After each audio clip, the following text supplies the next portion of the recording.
Again, 1-800-217-4380. So much information, so little time, and so many sources that may not have your best interest in mind. For over 100 years, Fleet Owner has been your number one source of reliable industry news. Whether you need the most up-to-date news from our daily Newsline newsletter, the latest on EVs and the changing alternative fuel landscape from our emissions and efficiency newsletter, or you're looking for Class 1 through 6 info from our HD Pickup and Van newsletter, you've come to the right place. Fleet Owners newsletters are crafted by industry experts and award-winning editors with you in mind. We are dedicated to bringing you the right news and information at the right time. Combine those newsletters with our print publication, and you have a combination that cannot be beat. Sign up today for the newsletter or newsletters that fit your needs at fleetowner.com. For industry news and trends, that is fleetowner.com. That's fleetowner.com. The St. Christopher Truckers Relief Fund's Rigs Without Cigs program is a free tobacco cessation program available to all Class A over-the-road truck drivers. Rigs Without Cigs participants receive free tools to help them quit, along with support and accountability from a certified tobacco cessation specialist. To learn more, you can go to truckersfund.org and look under the Health and Wellness tab and sign up today. That's truckersfund.org. WWTN, Hendersonville, Nashville. From the Busy Bee Plumbing, Heating, and Cooling Studio, Super Talk 99.7. WTN. 5 o'clock on the dot. I'm Ken Weaver with your top stories, and the warm-up comes today. Full forecast and traffic in 5 minutes. Tennessee Valley Authority says it surpassed a record peak demand for electricity to keep homes warm twice since that storm hit. Preliminary peak, more than 34,000 megawatts yesterday without any need of rolling blackouts. That was the second time since the storm hit last weekend. Right now in Nashville, NDOT crews working as fast as they can to clear all of the roads 24/7. In the future, Mayor Freddie O'Connell telling Channel 4 they hope to be faster. We've got 37 new trucks on order. They're state-of-the-art. We hope to add real-time tracking to those vehicles as well so people can understand where the plows are on these routes. It should let us expand the number of routes. We're planning to staff up. Yeah, NDOT says they are now focused on the neighborhood roads now that the primary and secondary roads are cleared. Metro Water Services expects water main breaks to go up. As of this morning, they're working at least 8. Also, trash pickup resumes this week starting tomorrow.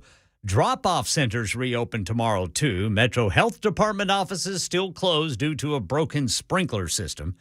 Today marks 1 week since the winter storm hit, and the death toll in Tennessee has climbed to 27 from weather-related causes. Hypothermia is suspected in several cases.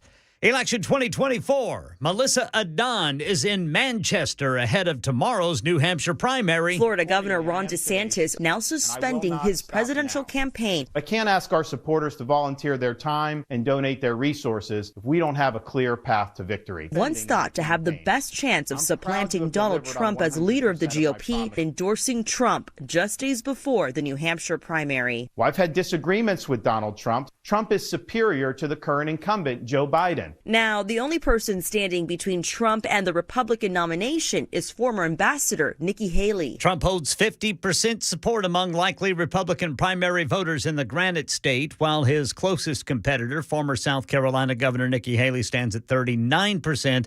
That's according to the latest Suffolk University poll. Market Numbers Report brought to you by Beacon Capital Management. Online at beaconcm.com. Here's Daria Albinger. It's going to be a pretty light week as far as economic reports are concerned. Look for the latest personal income and personal spending numbers to be released on Friday. The weekly jobless claims report comes out on Thursday. Last week's report shows first-time claims fell to the lowest level the week before in more than a year. Yet another sign of the strength of the labor market. The number of people filing for benefits fell by 26,000. This is a good time to start getting together everything that you're going to need to file your income taxes. The IRS says the tax filing season will open on January 29th, which is just over a week away. The filing deadline this year is April 15th. Some big banks will release their earnings this week, including First Bancorp, M&T, and Fidelity. At the close on Friday, the markets were all in positive territory and the S&P was at an all-time high. All right, checking futures ahead of this morning's opening bell on Wall Street. Dow futures up 53, S&P up 14, NASDAQ up 102. That's the latest news. Traffic and weather next. I'm Ken Weaver, WTN News. Defend Systems is a life safety and security consultation firm based right here in Middle Tennessee, and Defend Systems is hiring a marketing and operations coordinator. Responsibilities include creating and sending company newsletters on a monthly basis, assisting with the design and implementation of marketing goals. The marketing and operations coordinator position is a vital part of the Defend System team. Must be highly organized and flexible to meet deadlines, must be adaptable to overcome challenges, and located in Nashville. Send your resume to info@defensystems.com. That's info@defensystems.com. Defend Systems is an equal opportunity employer. Hey folks, this is Paul Winkler with a different kind of New Year's resolution. Do nothing. We start a new year always thinking of how we can make changes to make things better. One of the things we teach our clients is about the evidence-based research that shows that investment markets respond to news as soon as it comes out. The implication? Making changes to your investments based on what you think is going to happen next is not only a waste of time, it can create more risk and lead to losses. So if you're confident your investment portfolio is well diversified, properly designed, change may be counterproductive. If, on the other hand, you suspect your investment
.506 Nashville's Morning News on Super Talk 99.7 WTN. Welcome on in, along with Ken Weaver. Mason's in for Johnny B today. Dan here, Monday, January 22nd, broadcasting from the debris and the wreckage of my basement studio this morning.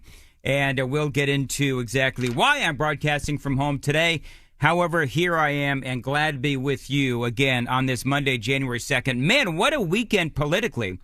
Ron DeSantis is out. Nikki Haley. I couldn't believe my eyes and I couldn't believe my ears over the weekend. Nikki Haley is out there calling out the mental acuity, not of Joe Biden, but of Donald Trump. Details straight ahead on Super Talk 99.7 WTN. On the heels of some very bad polling, Ron DeSantis is out. Nobody worked harder, and we left it all out on the field. Now, following our second place finish in Iowa, we've prayed and deliberated on the way forward. If there was anything I could do to produce a favorable outcome, more campaign stops, more interviews, I would do it. But I can't ask our supporters to volunteer their time and donate their resources if we don't have a clear path to victory. Accordingly, I am today suspending my campaign. You know, they will write textbooks on the failures of the DeSantis campaign. We're going to get into that momentarily, but the truth is there really was no path, as they like to say, for Ron DeSantis. Now, we just told you the polling in New Hampshire, Donald Trump, 50% support among likely Republican primary voters in New Hampshire. His closest competitor, South Carolina's former governor, Nikki Haley, she's at 39%. DeSantis, he was down to like 6%. But you see, it wasn't about New Hampshire. It was actually about South Carolina, because word is that DeSantis had actually received some crushing news regarding the polling in South Carolina, where he was just going to be absolutely obliterated. And he had just gotten second place in Iowa. He's going to get creamed in New Hampshire, and then they say that he had just received some very bad internal polling as it related to South Carolina. And so he just decided that at this point, as he likes to say it, as everyone likes to say, there really was no path forward. Here's more from Ron DeSantis and what he had to say. I'm proud to have delivered on 100% of my promises, and I will not stop now. It's clear to me that a majority of Republican primary voters want to give Donald Trump another chance. They watch his presidency get stymied by relentless resistance, and they see Democrats using lawfare this day to attack him. Well, I've had disagreements with Donald Trump, such as on the coronavirus pandemic and his elevation of Anthony Fauci. Trump is superior to the current incumbent, Joe Biden. That is clear. I signed a pledge to support the Republican nominee, and I will honor that pledge. He has my endorsement because we can't go back to the old Republican guard of yesteryear, a repackaged form of warmed-over corporatism that Nikki Haley represents. So in one, what is that, 44-second soundbite, you have DeSantis taking out Donald Trump, pointing out the differences, but also really taking out Nikki Haley. And so then DeSantis ends with a quote from apparently, we'll talk about this in a second, but apparently this is a quote from one Winston Churchill. Winston Churchill once remarked that success is not final, failure is not fatal, it is the courage to continue that counts. While this campaign has ended, the mission continues. Down here in Florida, we will continue to show the country how to lead. Thank you, and God bless. All right, so now there's a bunch of debate out there about whether or not that was actually a Winston Churchill quote. There's also a lot of debate out there over the real reason why Ron DeSantis and his campaign imploded. Politico had this really big article over the weekend on what happened to Ron DeSantis and his campaign. He had such momentum going into this whole thing. And they talk about how Ron DeSantis ran the worst campaign ever. But you know what I would also say? They're calling it the $130 million debacle. Is it possible that Donald Trump's campaign was really just that good? I mean, make no mistakes, Ron DeSantis made some mistakes. I mean, he made a lot of mistakes. I will tell you this. I don't know if DeSantis, did he ever really even recover from the failed Twitter launch? Because he really seemed to come out of the gate and he was on his heels and trying to defend that decision to make his big announcement on Twitter. And that was an epic fail. But they also talk about DeSantis and the bad messaging. They talk about how he was an awkward candidate. They talk about how, the whole shoe thing. Remember when Donald Trump called them, what was it, magic shoes? So, be honest with you, Ron DeSantis was a very disappointing candidate. And I was you remember this way back when, I was really a fan of Ron DeSantis. And I'm going to be honest with you, I still am. But he did disappoint. Now, when it comes to taking on the media, when it comes to debating Gavin Newsom, he did really, really well. But when it came to Donald Trump, when it came to being called magic shoes, when it came to connecting with the American people, he did not connect the way that Donald Trump does. And I'm not sitting here just, there he goes again, praising Donald Trump. No, It is a fact. And so DeSantis, his time was not now. And I don't know if his time will be ever. But this is a quote from the political piece. Again, because remember, one of the things that the media is going to try to do is they're going to try to paint this whole thing as a failure of Ron DeSantis, which it is. But let's also not forget that Donald Trump is an incredible candidate. Let's also not forget that Donald Trump is doing tremendously well. And by the way, in case you're wondering who I believe this will help, clearly this is going to help Donald Trump. I mean, you heard DeSantis right there say that he will fulfill his promise and he will support Donald Trump. Now, how much will that ultimately hurt Nikki Haley? I don't know. I think it'll help Donald Trump. I think it will hurt Nikki Haley, especially in New Hampshire, because remember, New Hampshire is being painted really as, okay, and Nikki Haley even said it over the weekend, where she said, well, it is now a two-person race. So now, in New Hampshire, we will be able to see, according to Nikki Haley's own words, this is a two-person race. So there's not going to be any real guessing as to what's going to happen when DeSantis goes away, because now he has gone away. Now it is really going to be advantageous for Donald Trump because he will win New Hampshire and he's going to kick the living crap out of Nikki Haley in South Carolina. Both of those are not predictions. Those are facts. Those are absolute facts. When you look at the polling, it shows that Trump is going to do really well in both of these states. It is 5:15. Time to check the roads from the WTN Traffic Center.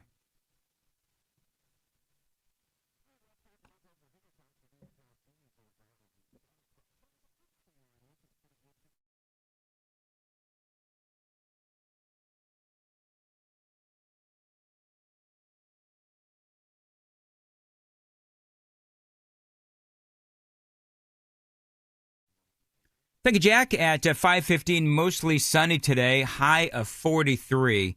So all of this ice that is in a lot of the neighborhoods, including mine, will finally be able to melt away. We've got rain, by the way, all day on Tuesday. That will also help the ice that is still impacting the roadways. Appreciate you listening to Super Talk 99.7 WTN. Politico did have this big article on what happened to Ron DeSantis in his campaign. And by the way, I don't believe that the political career of Ron DeSantis is over. Not by a long shot. You know why? Because you learn from your mistakes. You learn that maybe you trusted the wrong people. You learn that maybe you were not connecting, and you fix whatever was wrong. And I do believe that we'll be hearing from DeSantis in the years ahead, in the election cycles ahead. A quote from this Politico piece, though, where they talk about the disaster that was the DeSantis campaign. I'm just going to read you this one passage. The DeSantis campaign should have defined their candidate as Trump plus, something like the former president, but better. Instead of merely trying to imitate Donald Trump, they needed to add something of value, casting DeSantis' own vision for how Republicans can win the future. Instead, they offered the voters Trump minus. DeSantis pretended to be just like Donald Trump, but in a less bombastic and less entertaining package. To be fair, many self-appointed Republican strategists believe that's what voters wanted, though the voters, inconveniently, kept rejecting it. And again, they say that he never really did recover from that botched Twitter kickoff. Now, a couple of other things. A big part of that story is that he did receive some internal polling, Ron DeSantis did, that showed that he was going to be resoundingly defeated in South Carolina by Donald Trump after spending so many resources in Iowa and then South Carolina. Because remember, he had basically given up on New Hampshire. His plan was to win big in South Carolina, but again, according to that internal polling, the polling was presented to him on Saturday. He did his final campaign stop in New Hampshire, and then he flew back to Florida, where he recorded that video, the audio that I just played for you. A poll published on Sunday morning, we were just talking about this a few moments ago, where you have DeSantis. He was on course for just 6% of the vote in New Hampshire.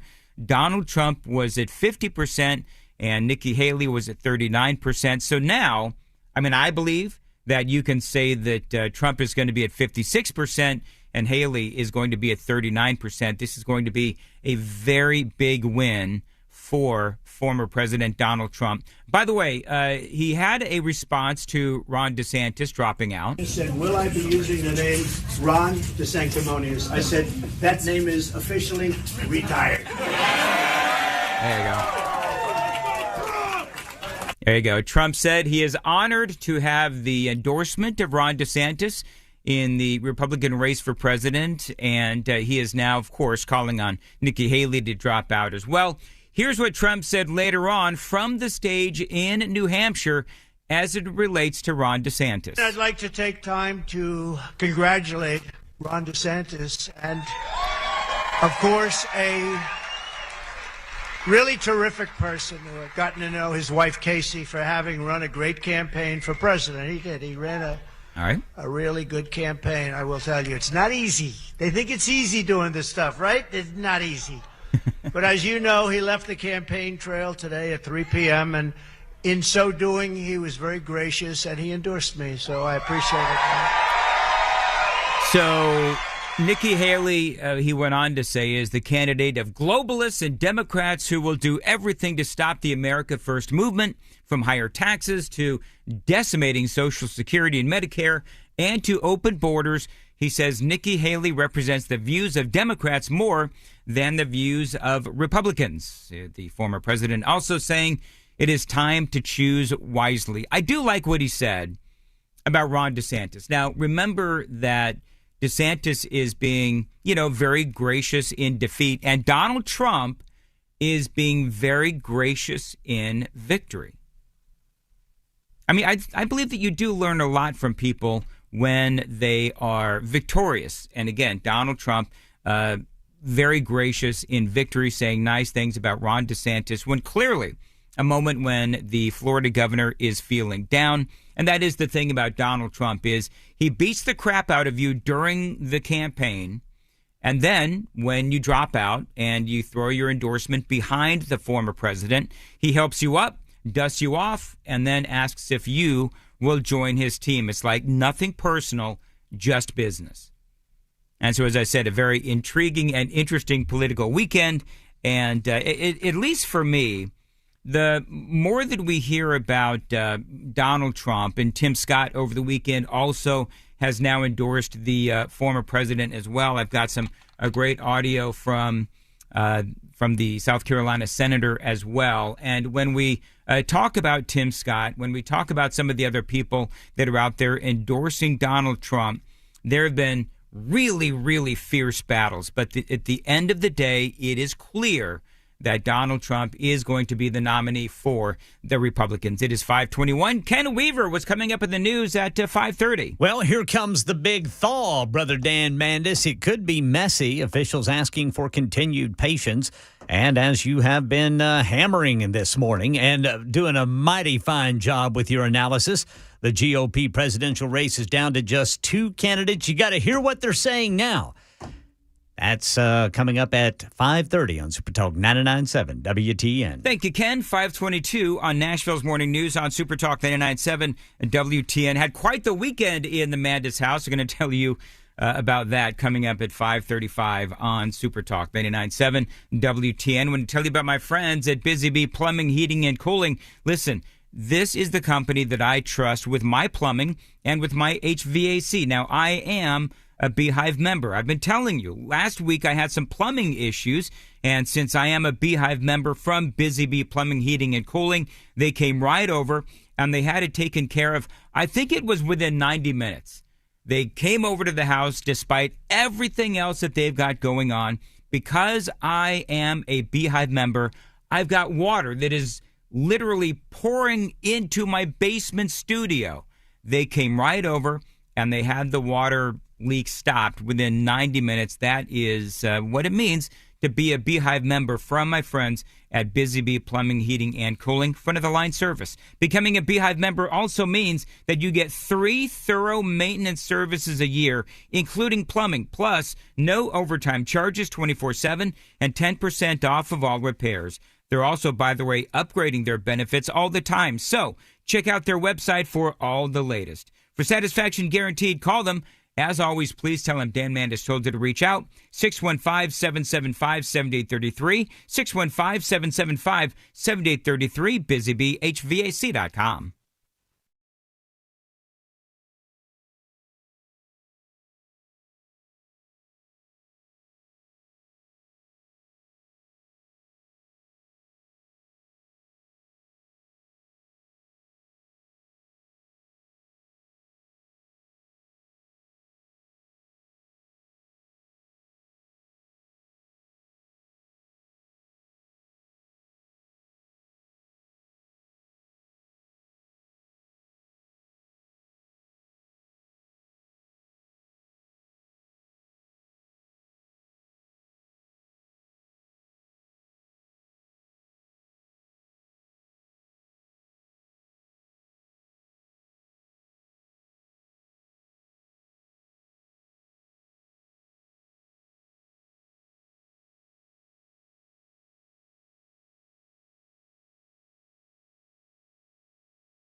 5:30 on the dot this Monday morning. I'm Ken Weaver with your top stories. The warm-up is on the way, but it's going to be a wet one.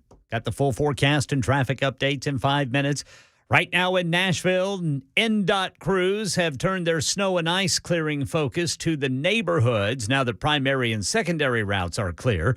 Here's Channel 4's Jordan James out checking things out. Officials say that crews are working 12-hour shifts, and despite their preparation, it has proven to be a challenge. This is a longer event than we typically experience. I mean, I want to say we were ready for this. We've been prepared. The staff's been trained.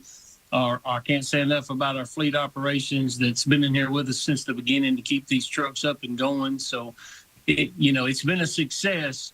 I just need everybody to be patient. NDOT plans on adding 37 additional vehicles to their fleet, which will assist with recovery efforts moving forward. Yeah, Metro Water Services working at least 8 water main breaks, and they say to expect more as temperatures rise this week. Several counties in Middle Tennessee under a boil water notice, Giles, Lawrence, and Houston counties. Officials in the town of Erin have been handing out bottled water to its residents. And sadly, the death toll from the winter storm has grown to 27 in Tennessee. Many of them are suspected to be due to hypothermia. Election 2024, Melissa Adon is in New Hampshire ahead of tomorrow's GOP presidential primary, which is down to the final 2. Former President Donald Trump, a one-time UN ambassador, former Governor Nikki Haley of South Carolina. Trump has spent much of his campaign slamming DeSantis. The problem with Ron DeSanctimonious is that he needs a personality transplant. But after DeSantis suspended his campaign, I'd like to take time to congratulate Ron DeSantis and, of course, a really terrific person. Former Ambassador Nikki Haley is set to hold multiple rallies in New Hampshire while Trump will be in New York. Yeah, Mr. Trump is there because he'll be appearing for his second trial for allegedly defaming columnist E. Jean Carroll. That's the latest news. Traffic and weather next. I'm Ken Weaver, WTN News.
Nashville's Morning News on Super Talk 99.7 WTN. Time for the Gang of Three Amigos.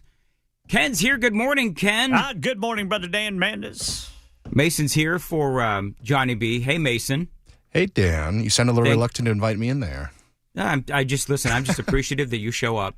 I'm glad to be here. I'm telling you, man, Brother Mason, he's a trooper. He is a trooper. I'm here. Glad to be.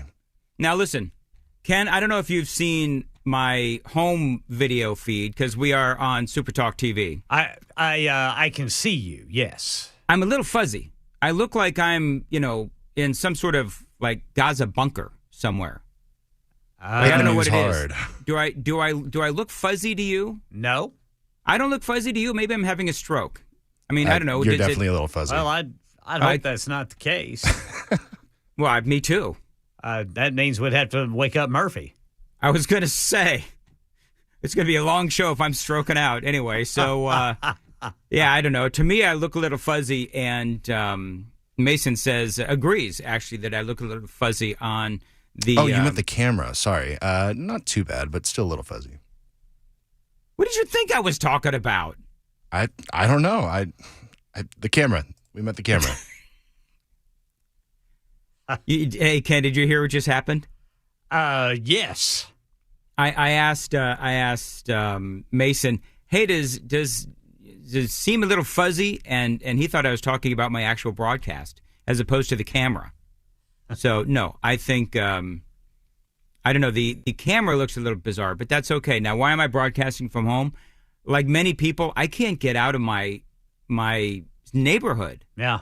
Like it is, and there is a big kerfuffle because the homeowners association here where I live, it's like they've been silent. Yeah. And I guess they don't budget for ice or plowing or whatever. And so everybody on the little, Facebook group kind of ticked off a little bit. Yeah. Understandably so. Going on in my because neighborhood. nobody can get out. Yeah, I was like, my neighborhood is like half and half right now. It's driving me nuts. Is it? Yeah, I have huge patches of ice that like I will be very open as I lost traction this morning coming into work a little bit on one little patch. I was able to regain very quickly, but it was a little disconcerting for sure. Yeah, well, what's going on is, our street is the worst in my neighborhood, but that is because we have these trees that at right about 2:30, 3 o'clock in the afternoon, the shadows start growing longer, and those trees are now casting shade over the ice on our road, whereas everybody else's is pretty much cleared off in our neighborhood except for our road. But I'll tell you, once that sun starts hitting that ice, it starts melting it, but it gets even more treacherous because it's wet ice. Yep. And man, it's a real deal. I tell you what, this storm has kicked our ass. Yeah. It absolutely has. And you know what? I was so frustrated because I spent all last week, for the most part, in the hotel across the street. The one day that I was home was when we had plumbing issues, and Amy calls me as I'm on my way home screaming that it's raining in my basement studio. Yeah. So I look to my left, and I've got, really dirty insulation that is finally dried. I've got, ceiling panels up on the ceiling. They're all, dark and wet. And it's just, can I just tell you that this is the last place I wanted to be this morning? Because I'm sure it was, Brother Dan, man. It is just gross down here, and I had to turn off all the dehumidifiers and the fans to do the broadcast. So anyway, a lot of people are still stuck in their neighborhoods, and so the great news is that I think it's going to be about 42, 43 degrees, Ken, by about, 2 or 3 o'clock in the afternoon? Yes. So you can't wait. Will all this stuff be melted out by then? Hopefully. I mean, it'll definitely help. I know that here in Nashville, ice and snow removal focus has now shifted to the neighborhoods. Yeah. They have finally cleared the primary and secondary streets, so now they're getting to the neighborhoods. Don't know about any place else. Not mine. I do know that a lot of schools are still closed because of those neighborhood roads. Buses can't move on that stuff. And plus, it's still, we're 18 degrees. You don't want kids standing out at the bus stops on icy stretches of road. So, one more day of school closures, too. But then here's the thing, boys. Here's what's coming next. Water main breaks. Yeah. Metro Water Services says to expect more once the thaw out starts. And then here's something else. Potholes. Oh, yeah. I've already seen a couple popping up around here. Yep. On the main exit that I take to get to the station here, there's a huge crack right across the road. Yeah. Coming to the off ramp there, and it's going to be real fun. Already a pain in the butt for sure. Real fun. Right now, they're having a lot of fun on I-24 in Murfreesboro. Yeah. Right there in between 840 and Medical Center Parkway, they've got a car fire. And it's just bumper to bumper. So we're going to have the conversation yet again about how the city and the state is going to be like, oh yeah, we'll open up the pothole hotline. The pothole hotline. The pothole hotline. Report your favorite pothole. Report your potholes, and we'll get out there and we'll fix them as soon as possible, which they will. But as we've seen in the past, it's going to take time, and there will be one pothole patched, and another one will pop up somewhere along the way. So yeah, get ready. Well, and then it messes up your car, and then the city will say, oh yeah, but wasn't that a story last year, Ken, where the city or the state was saying that they would help fix your car or reimburse your car for damage sustained running through a pothole? As long as you can prove that was the pothole that did it.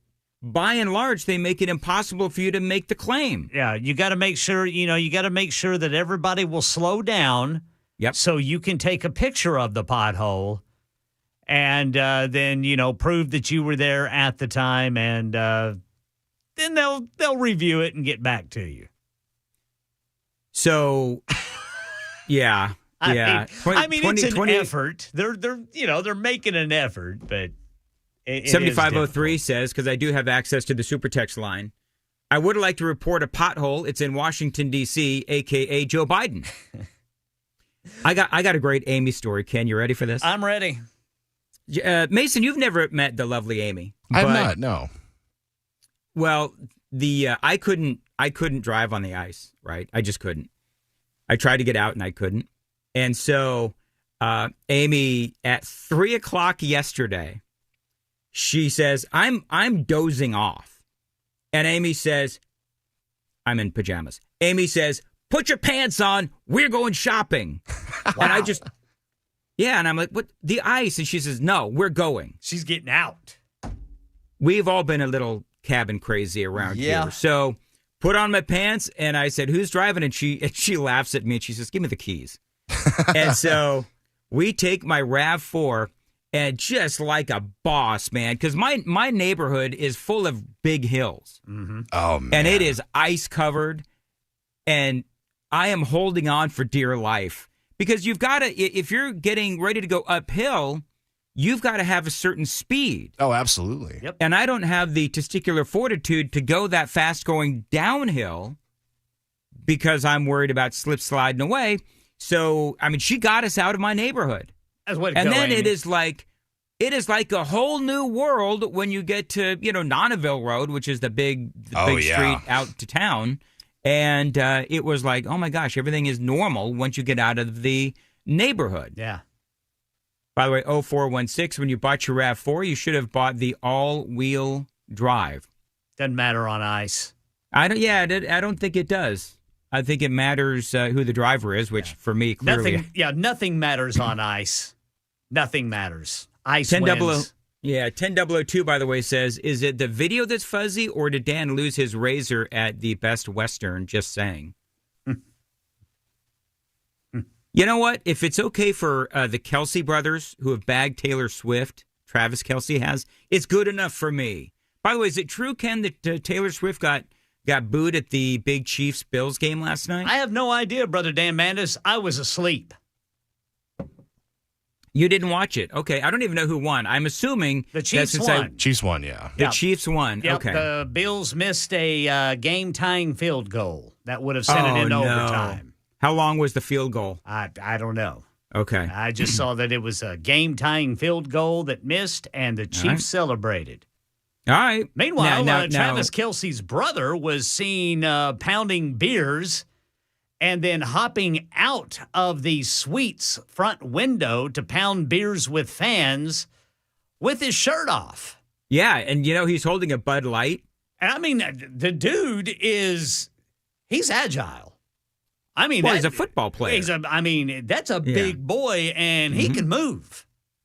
Yeah, well, apparently old Taylor Swift there, they say anyway that she got booed when she arrived at the Bills game. For me, whatever. Hey, listen, I've said this before, and people hate on me for saying it. Ken, do you agree or disagree with this statement? Taylor Swift has every right to go cheer on her boyfriend as anybody else. Yes. Now, that being said, clearly, and I think it was either Johnny, I think we all came to the same conclusion at the same time. I think Ken, you had to drag me into the conversation. There's clearly something going on between the NFL and Taylor Swift. No, I don't have that. You don't have that opinion. I think they should. I think the media needs to leave it alone. I do too. I mean, just leave it alone. Fox News keeps putting out an alert every day for the game. What is wrong with them? I don't know. I know. It's like, is there no real news? Big deal. All right. I'm pretty sure Taylor Swift is going to be at the game now. I don't need to be told that. And so I think everybody's focus should be on how the media keeps spoon-feeding you and triggering you into getting upset because Taylor Swift's going to a football game. Yeah, it's like, who cares? Exactly. Now, I don't know how often the camera was on Taylor Swift, and I don't really care, to be honest with you. I'm glad that it was a good game. Ken, are you from Oklahoma? Yes. 5 states are offering up to $20,000 for new residents to settle down. And How Oklahoma's desperate is Oklahoma to get residents? They're offering thousands of dollars. So you've got West Virginia, Kansas, Indiana, which is, by the way, one of my favorite all-time states that I lived in. I lived in Fort Wayne. Indiana's asking for people? Yes. Kentucky and Oklahoma. How much are they offering? Let me tell you something. $20,000 in Oklahoma will go a long way. Oh, absolutely. Mason, you can't leave until 9. I mean, yeah, that's fine. But I mean, I'm just saying. West Virginia is offering $12,000 to remote workers who move to the Mountain State. Kansas. Yeah. Can you hear what's going on, Ken? Mason is actually Googling real estate right now in West Virginia. I'm just curious. The city of Topeka is offering $15,000 to move and work in Shawnee County, wherever that is. Ken, the Tulsa Remote Program in Oklahoma is offering $10,000 to remote workers who moved to Oklahoma. Remote workers who moved to Oklahoma.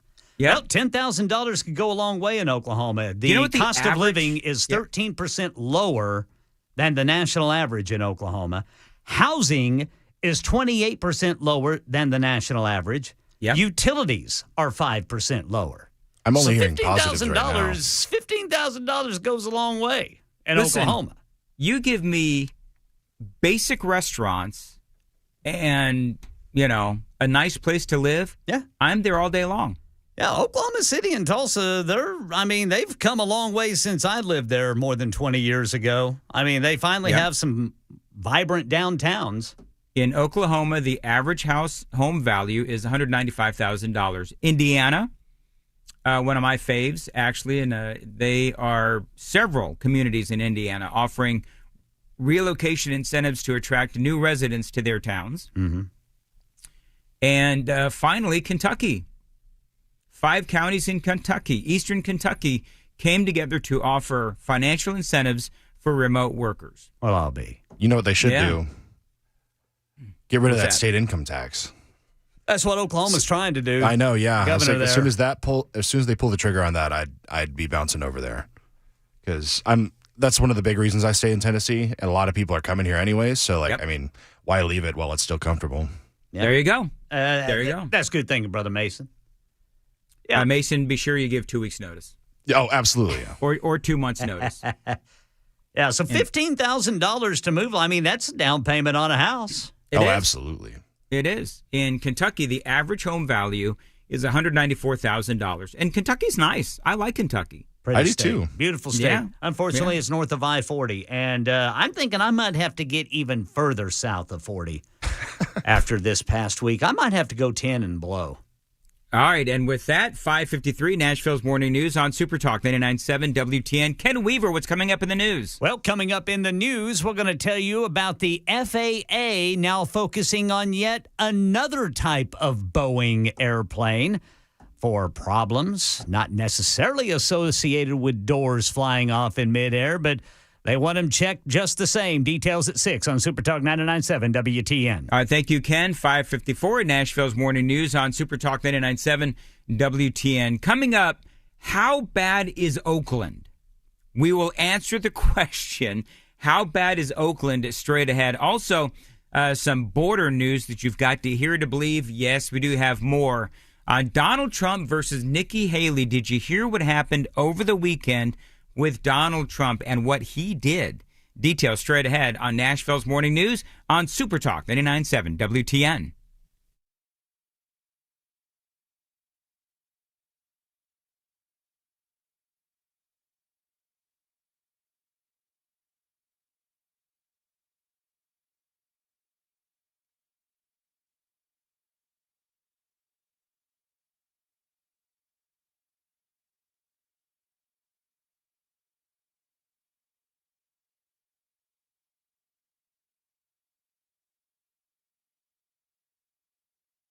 For many of us, generators are becoming a must-have household appliance. From unpredictable weather to surprise outages, it's better to be safe than sorry. Generator Supercenter of Nashville offers fast and easy installations with 24/7 service and monitoring to all brands of generators and expert repairs done right. Our mission is to make owning a backup generator simple and easy. Visit your local store today or check us out online. Generator Supercenter of Nashville. We serve all Middle Tennessee.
6 o'clock on the dot. I'm Ken Weaver with your top stories. And right now, what a mess in Murfreesboro. You got the right 2 lanes blocked, 24 westbound, just past I-840 on the way to Nashville. That's the right 2 lanes blocked. Get over to the left. That's because of a crash and a vehicle fire in Murfreesboro. Full forecast, another traffic update in 5 minutes. Right now in Nashville, NDOT says ice and snow removal focus has turned to neighborhoods now that primary and secondary roads are clear.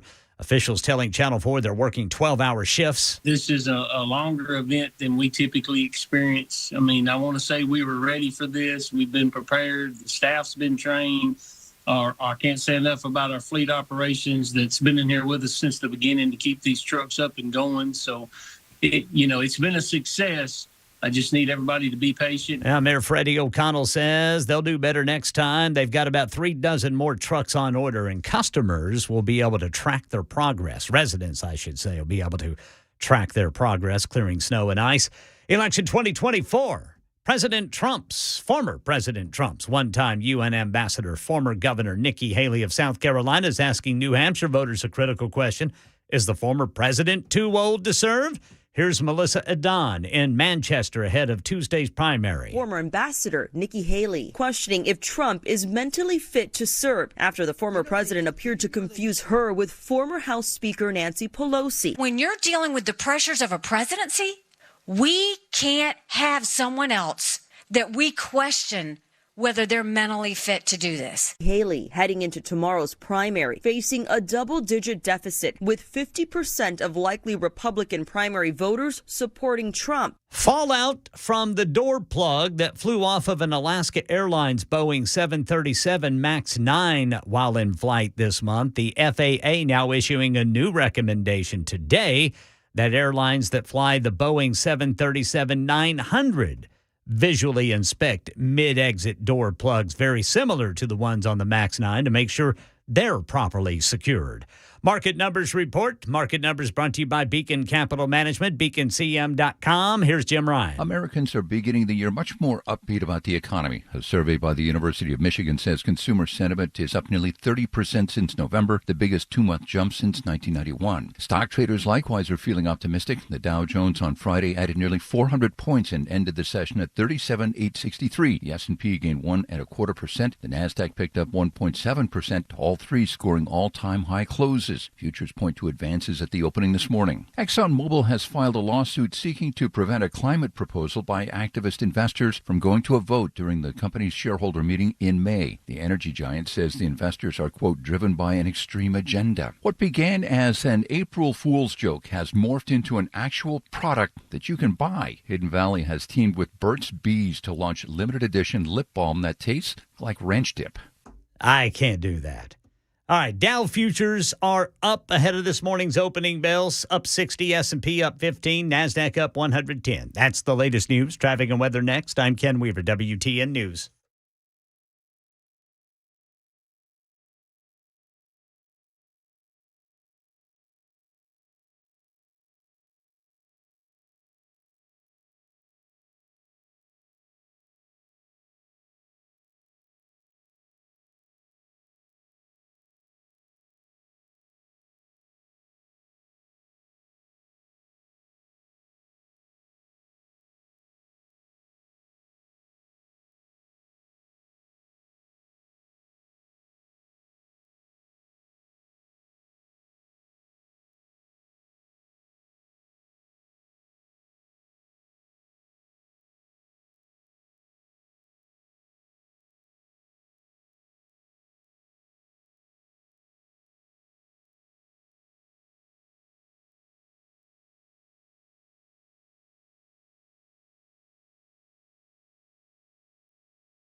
6:08 Nashville's Morning News on Super Talk 99.7 WTN. Welcome on into Monday, January 22nd. And you just heard the weather report. It is good news if you've got ice in your neighborhood. We've got a high of about 43 today. Rain is going to start early Tuesday morning, going to go all day. So there is some relief in sight. Appreciate you listening. How bad is Oakland?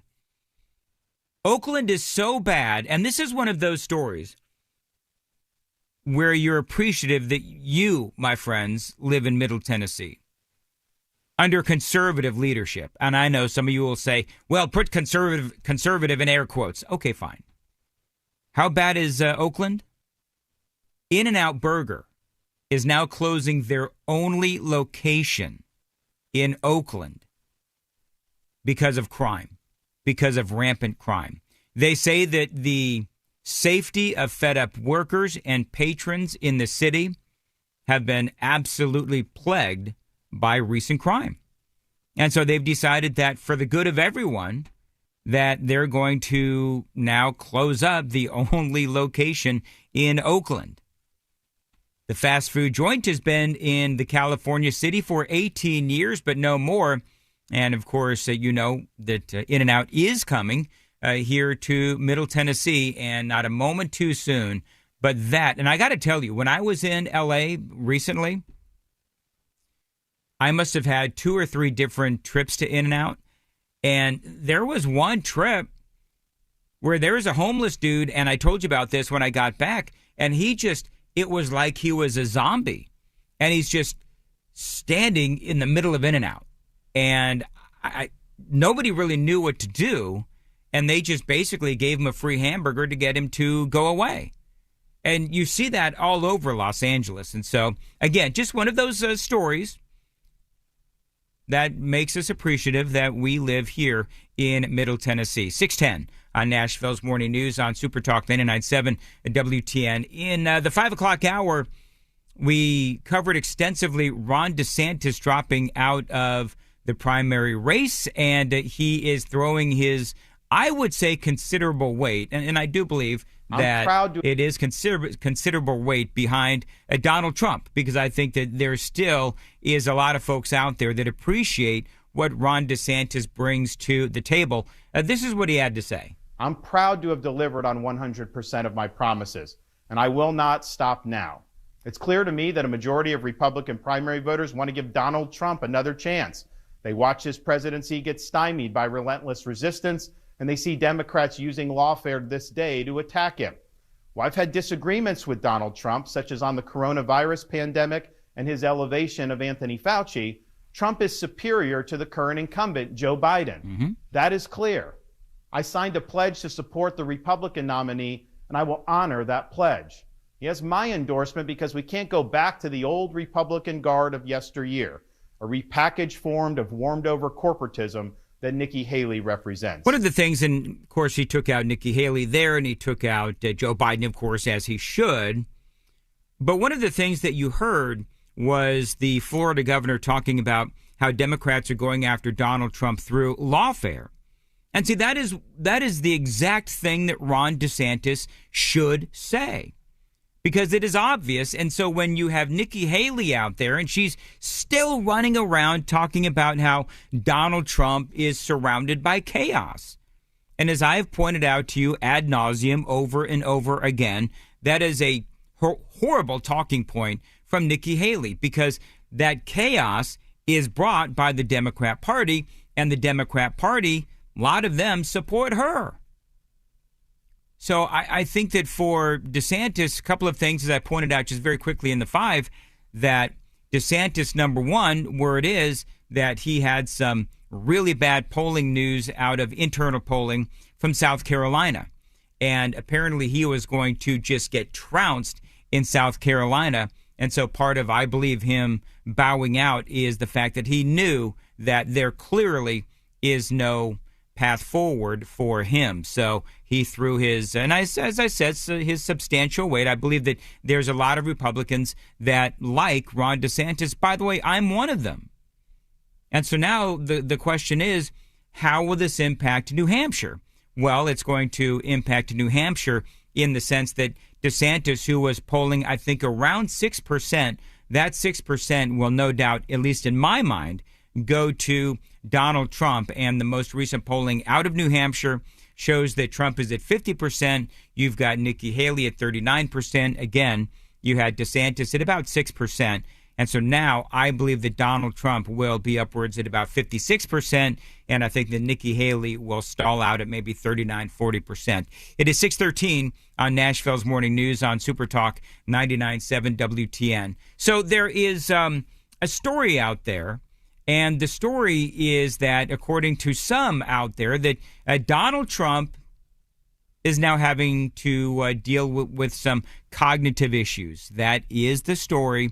And Margaret Brennan did an interview with Nikki Haley. I'm going to play you this audio. It will be absolutely infuriating. If you haven't had your coffee yet, this is definitely going to wake you up. And it is straight ahead at 6:15. Time to check the roads from the Paul Winkler Investment WTN Traffic Center.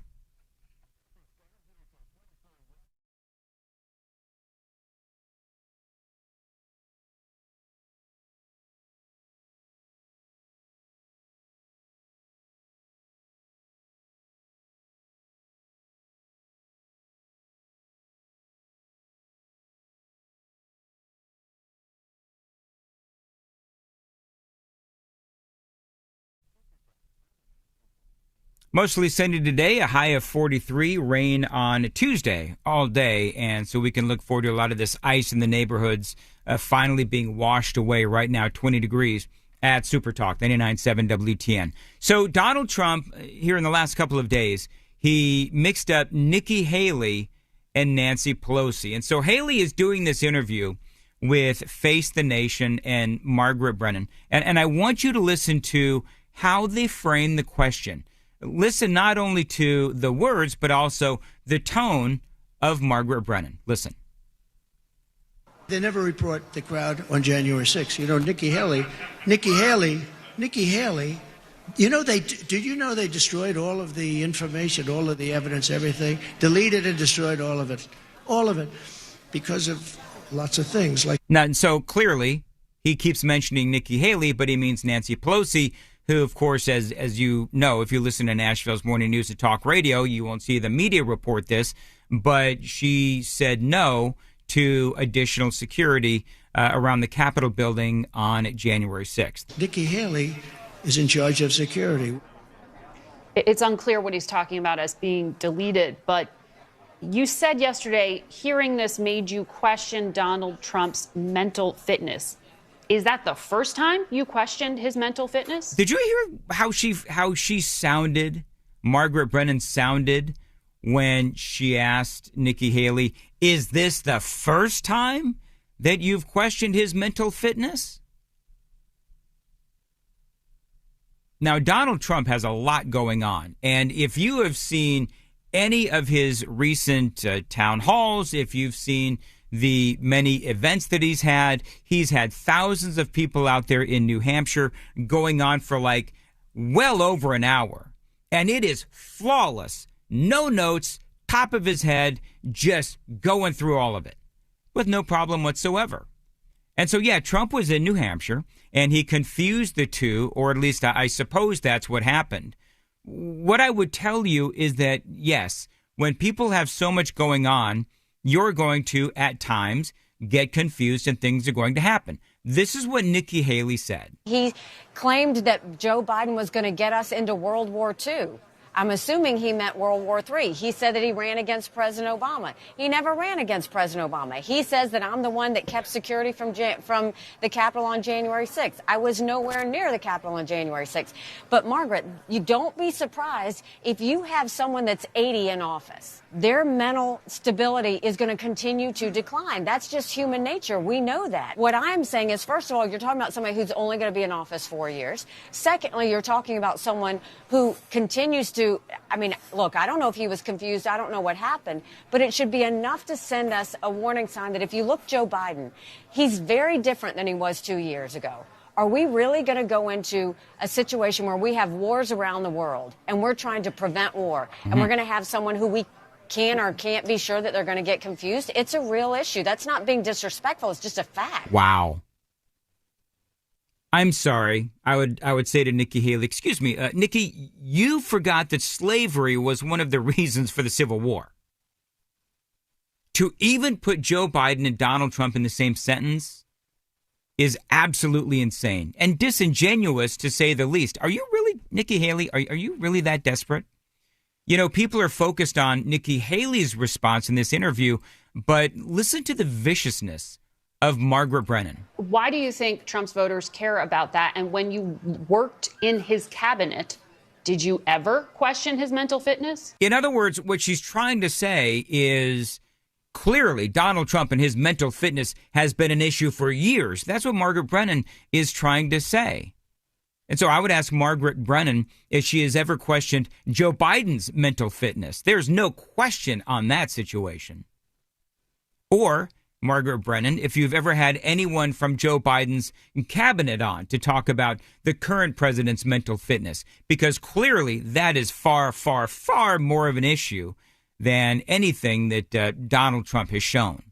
So to me, the story is almost as much about Margaret Brennan than Nikki Haley, because of this vicious line of questioning of Nikki Haley about Donald Trump's mental fitness, when in reality, I would be willing to bet that she hasn't had the same passion or the same viciousness or the same tone when talking about Joe Biden.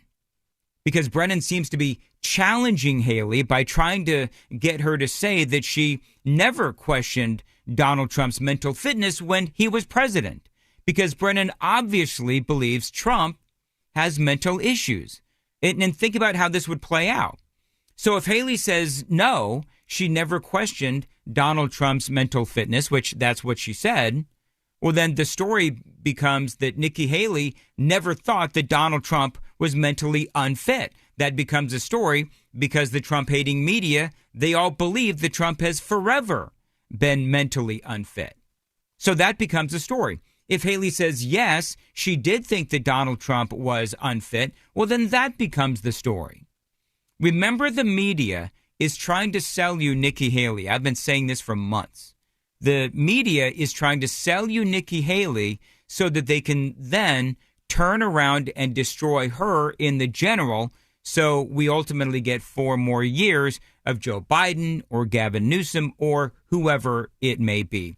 And then, by the way, oh so predictably, Nikki Haley starts down the road of this chaos nonsense. And by the way, a number of you have sent me the story, and I saw the story, and I'm not going to get into the lurid details, but out there in Daily Mail and some other places have reported that these allegations that Nikki Haley had not 1 but 2 affairs many, many years ago have now resurfaced, and she is denying it. I don't think that Donald Trump even touched this story when he was out on the campaign trail. One of the things that she did was she does deny it, but she is now kicked out the Daily Mail and I think 1 or 2 other publications as well from her campaign press pool, if you will, the media that follows her around. She's now kicked those reporters out for the reporting of that particular story. 622 on Nashville's Morning News on Super Talk 99.7 WTN. And I want to find out from Ken Weaver what's coming up in the news at 6:30. Yeah, that vehicle fire there in Rutherford County still has 24 westbound backed up right there just past 840. You've got the right lane blocked. It looks like they've been able to open up 1 more. We'll get you another traffic update here in just about 5 minutes. But we need to tell you about snow and ice removal. The focus has switched here in Nashville. State lawmakers get back to work today. These stories and more at 6:30 on Super Talk 99.7 WTN. Thank you, Ken. Friends, if you want to start the new year off with super clean carpets, call my friends at Zero Res. Now, they are the company that I trust with my carpets, and you can too. They don't use any harsh soaps or chemicals, and that means no residue is left behind when you use Zero Res. All that is left behind is soft, fluffy carpets, and your surfaces are going to dry twice as fast. And by the way, with cold and flu season here, it is more important than ever to keep those carpets clean, because Zero Res can get rid of all of those cold and allergens causing bacteria and germs that live in your carpet and gets you sick. So protect your family and pets with Zero Res, a smarter, lasting clean. And right now, a great deal for the month of January, where you can get 3 rooms of carpets cleaned for only $109, and you also get $50 off of air duct cleaning as well when you mention my name. Restrictions may apply. Call them today. Again, mention my name at 615-535-9376, 615-535-9376. Book online at ZeroResNashville.com.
629 Nashville's Morning News on WTN. By the way, our grassroots political analyst Matthew Hurt is joining us here at 6:36 on Nashville's Morning News on WTN. Dan Mandis here, and over the years, we have seen dozens of lose-weight-quick companies pop up and then disappear. It's not surprising that these plans are quick fixes but not permanent solutions. Welcome to my permanent solution, Awaken 180, because once they help you lose the weight, they are with you for life with free follow-ups and support. Now, these folks at Awaken 180 are just as committed to your health as you are. I've lost my goal of 20 pounds, and of course, you know, Belle looks like a brand new person. Pamela Furr has also lost a bunch of weight, and you could be next. You've got to reach out to Awaken 180 and get started on your lifetime partnership to better health. Find them online at awaken180.com. That is awaken180.com. The food is outstanding. The new outlook on life after you've dropped all of that extra weight is fantastic. Find them online. Tell them Dan Mandis told you to reach out. It's awaken180weightloss.com. That is awaken180weightloss.com.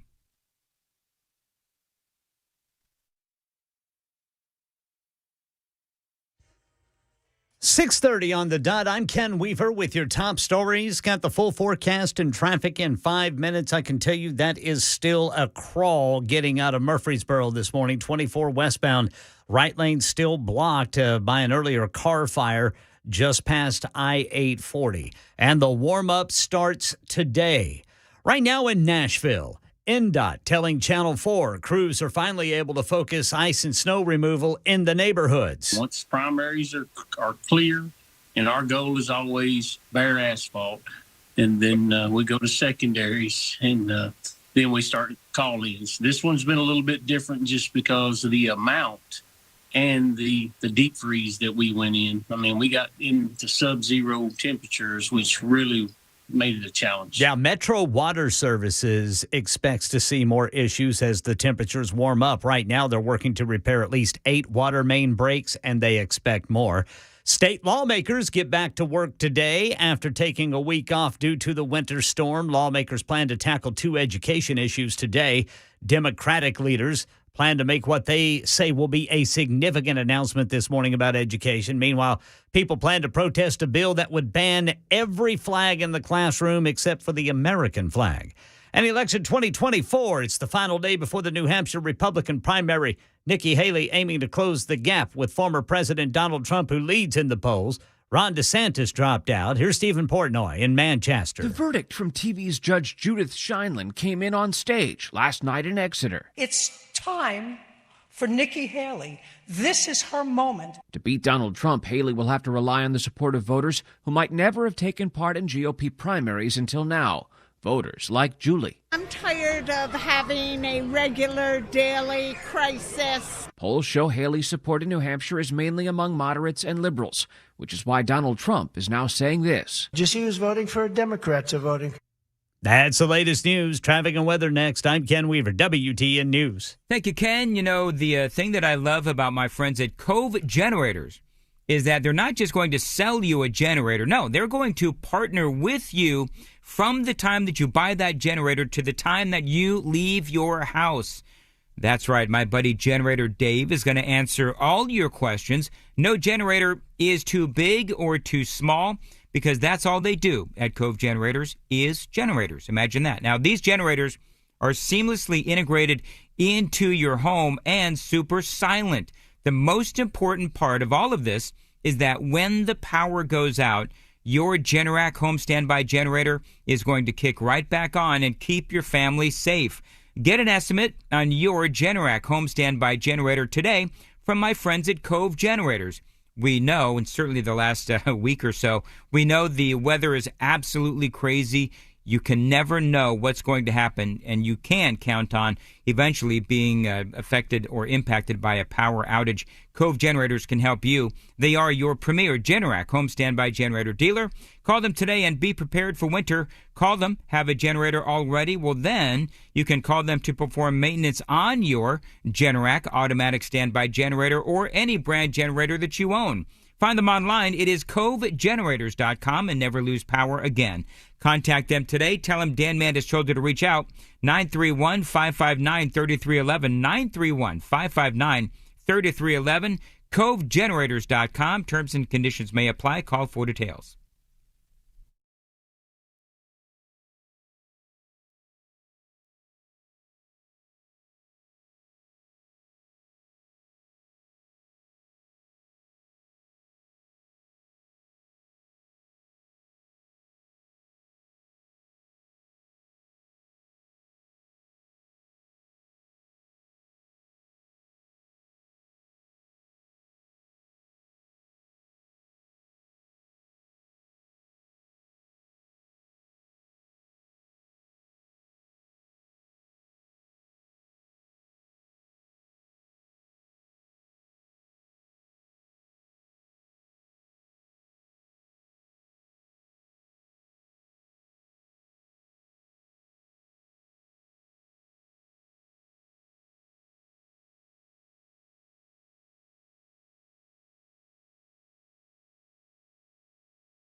.638, Nashville's Morning News on Super Talk 99.7 WTN. Good morning to you, friends. Dan here along with Ken Weaver, Mason Fleming in for Johnny B. I signed a pledge to support the Republican nominee, and I will honor that pledge.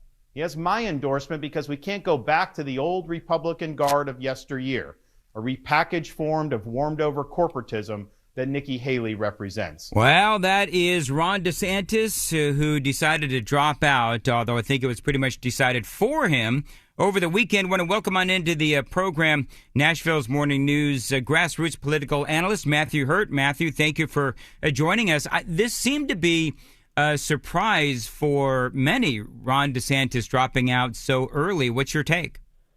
You know, I think most people thought DeSantis would last through South Carolina, but the polling numbers in the most recent poll out of Manchester and then headed into South Carolina didn't look good for him, coupled with the bad news from Iowa. And, I think it was just time for him to probably step back and go back to Florida and continue to be one of the best governors that we've seen in a long time. So for a lot of folks, one of the things that I read, and I mentioned this in the 5 o'clock hour, that he had received some internal polling in South Carolina, and apparently he was going to be hammered. So in a way, this could be seen as DeSantis saving face, knowing that there really was no path forward. And so one of the questions that I would have now is, all right, so how will this impact New Hampshire? How will this impact South Carolina? Because right now, with DeSantis out, I believe, and maybe you disagree with me, I don't know, but I believe that the DeSantis support will go to Donald Trump, and that's going to widen the margin between Nikki Haley and Donald Trump. Donald Trump is over 50% in both New Hampshire and South Carolina. That was before DeSantis dropped out. I agree with you, Dan. I think that most DeSantis supporters would go to Donald Trump. Nikki Haley has this cadre of never Trump support. If she had dropped out, I think that a number of them would have gone to Ron DeSantis. But it just makes sense. I think what we'll see is Trump in the mid 50s or the high 50s in New Hampshire tomorrow. And then, of course, in South Carolina, Nikki Haley is going to get trounced in her own home state. And we saw it over the weekend with Tim Scott's announcement and support for Donald Trump. I don't suspect that there's a path forward for Nikki Haley. I think this is a two-man race. It's Donald Trump versus Joe Biden right now. Let me ask you this, because I find all the inner workings of politics fascinating. Maybe I'm the only one. I know you like it too. But, part of my question would be, and I mentioned this earlier, some are saying there will be textbooks that are written on where DeSantis went wrong. And one of the things that I would point out is that, yeah, DeSantis made some mistakes. Some are fairly obvious, which is the attempt at announcing on Twitter. But I think when they're focusing on where DeSantis went wrong, they're also ignoring, I would say, how strong of a candidate Donald Trump is. You're right about Donald Trump's strengths, but anybody who's worked on a campaign before, and I've managed a couple and been involved in a lot of campaigns, you really learn more from the campaigns that you lose than the campaigns that you win. So if Donald Trump makes it through the primary and then defeats Joe Biden in November, his campaign team will say, we did everything right, so we won. But somebody who loses, especially somebody who set such high expectations as DeSantis and that team, will have, thousands of inflection points to reflect on. And I think that's important for those who are interested in politics, or you've worked on a campaign, or you've got a candidate you support who doesn't make it through either the nominating contest or the general election. You really can take a look and say, what went wrong, so that you don't do that again in the future. A lot of folks who worked on DeSantis' campaign came from the Ted Cruz campaign in 2016, and these people are professional campaign hacks, and I use that term lovingly because I know many of them.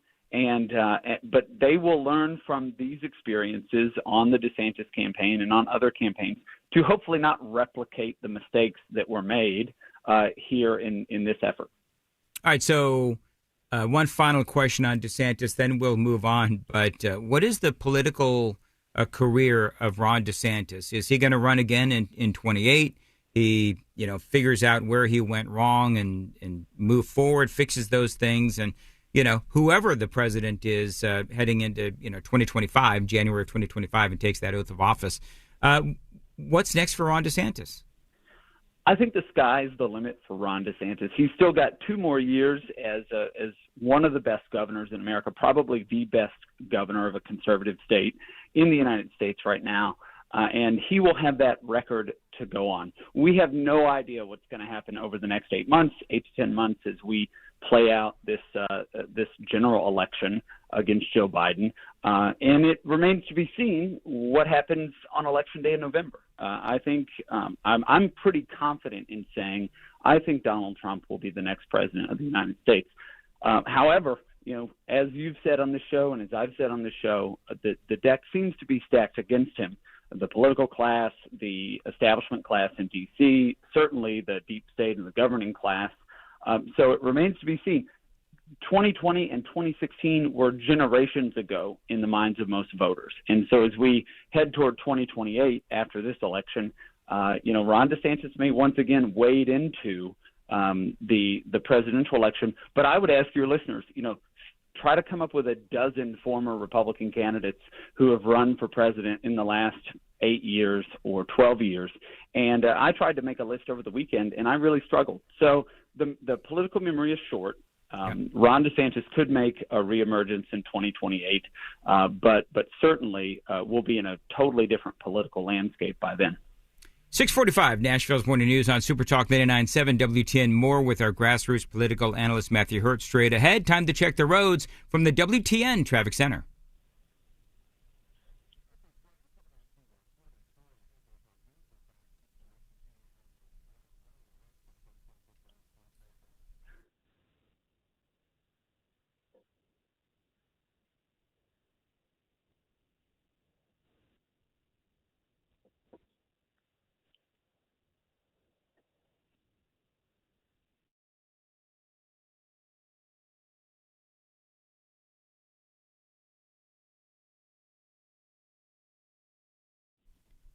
Thank you very much. Mostly sunny today, a high of 43, which is great news if you've got ice in your neighborhoods.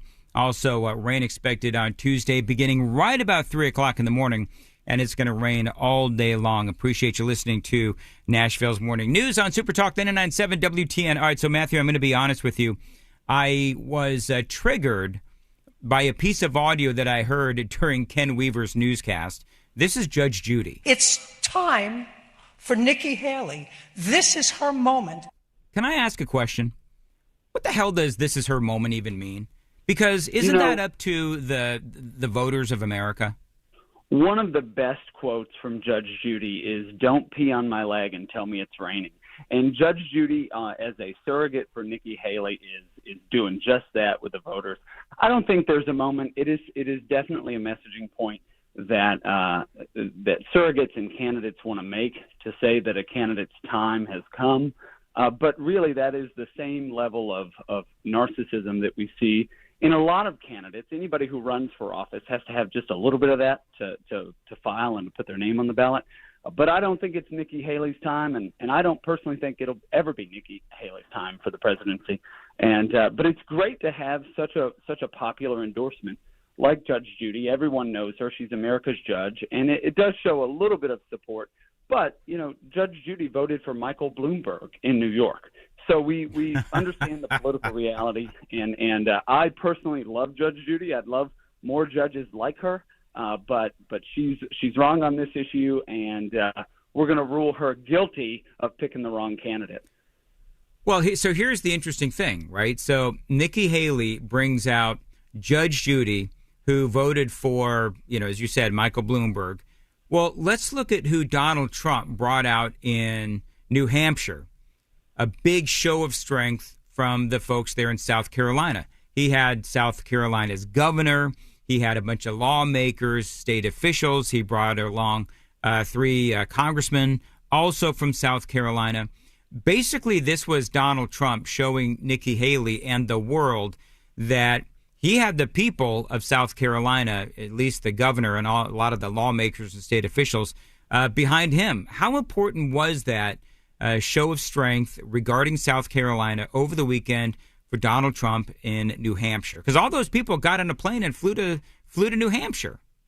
One aspect of a campaign is the psychological aspect, where you try to get inside the head of your opponent to make them make a mistake or say something silly, and this is one of those. Donald Trump is a showman, and this was a fantastic show force from South Carolina to get those guys to fly up from the weather they're experiencing up to the snow in New Hampshire and show their support for Donald Trump. Strong message heading certainly into New Hampshire, but definitely into South Carolina. And I think that is reflective of the electorate in South Carolina, knowing that Donald Trump, I think, is at about 52% in South Carolina, and that was before Ron DeSantis dropped out. This is another effort, both a show of force, but also a little bit of a psychological knock at Nikki Haley. It certainly is the topic of discussion on her bus or her sports car or wherever she's driving around in New Hampshire as they head into the primary. Tim Scott, very quickly. Tim Scott also has endorsed Donald Trump. Some are saying the VP auditions have officially begun. You've got Vivek Ramaswamy. You've got Tim Scott. I don't think Ron DeSantis is in the running. Clearly, Nikki Haley, Donald Trump has even said she is not in the running. So very quickly, two questions. Number one, how important is it, or is it important at all, that Tim Scott has endorsed Donald Trump? That's number one. And number two, one of the things that I find interesting about all of this is, when does Nikki Haley finally face facts and drop out? For Donald Trump, I think the endorsement from Tim Scott is important as a consideration for vice president. And as I've said on the show before, you need someone who can balance out Donald Trump's energy. I also think Tim Scott does that. I think that he is a very strong fighter for conservative principles in the U.S. Senate. Of course, his campaign didn't go very far for president, but I think he could make a strong case as a vice presidential candidate. I don't think there's much of a path forward after South Carolina for Nikki Haley. Certainly not into Super Tuesday, where you've got about a dozen states where the voters are going to the polls. She's going to have to take a hard look at that number in South Carolina and say, what do I do next? What's next for my political career? And I think it'll happen between South Carolina and Super Tuesday. All right, 651 Nashville's Morning News. Matthew, how can folks find you on Twitter? I'm on Twitter at Matthew Hurt, MattheWHurtt. And thank you very much. Also, a great analysis. Thank you, as always, Matthew Hurt, our grassroots political analyst here at Super Talk 99.7 WTN. Thank you, Matthew. We do have the Super Text line. It is open at 615-737-9986. Clearly, in case you hadn't noticed, winter is here. And if you've had enough of the cold drafts blowing through your old windows, bundling up in layers of clothing and blankets, and hearing the heat turn on for the fifth time this hour, it is time to talk to the pros at Window Nation. Listen, friends, if you're even thinking about getting new windows this year, you've got to call my friends at Window Nation. Replacing those old windows with quality and energy-efficient windows from Window Nation is easier and more affordable than ever before. Now, right now, through the end of January, replace the windows in your home and pay no interest for 5 years. That is a great deal. So great, I'm going to repeat it. Pay no interest for 5 years. A great deal from my friends at Window Nation. But wait, there's more. Window Nation is also giving you 50% off all window styles. Call them today and mention my name. You're going to get those great deals from my friends at Window Nation. 866-90-NATION is the phone number. 866-90-NATION. You can find them online. It's windownation.com.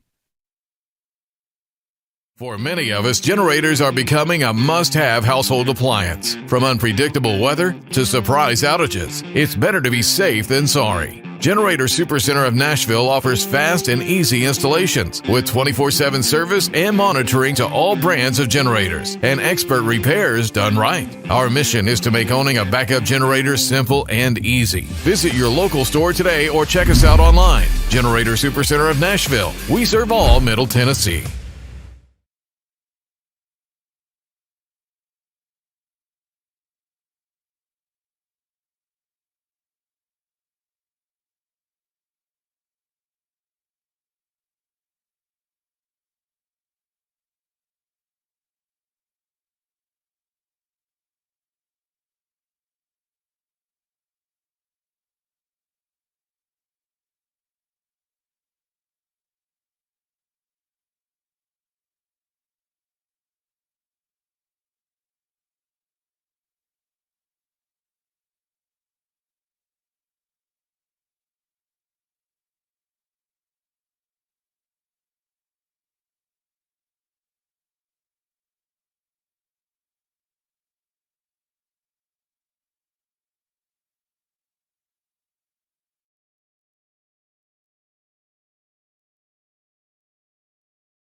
6:59, Nashville's Morning News on Super Talk 99.7 WTN. All right, big hour coming up next. I know that every single one of you listening right now has been on the edge of your seat wanting to know what Charlemagne there has to say about Joe Biden. He actually came out with some very specifics about what he is hearing about why the black community is really, really angry at Joe Biden. I've got that audio for you. You're not going to be surprised at what old Charlemagne has to say because it's what I've been saying for a long time.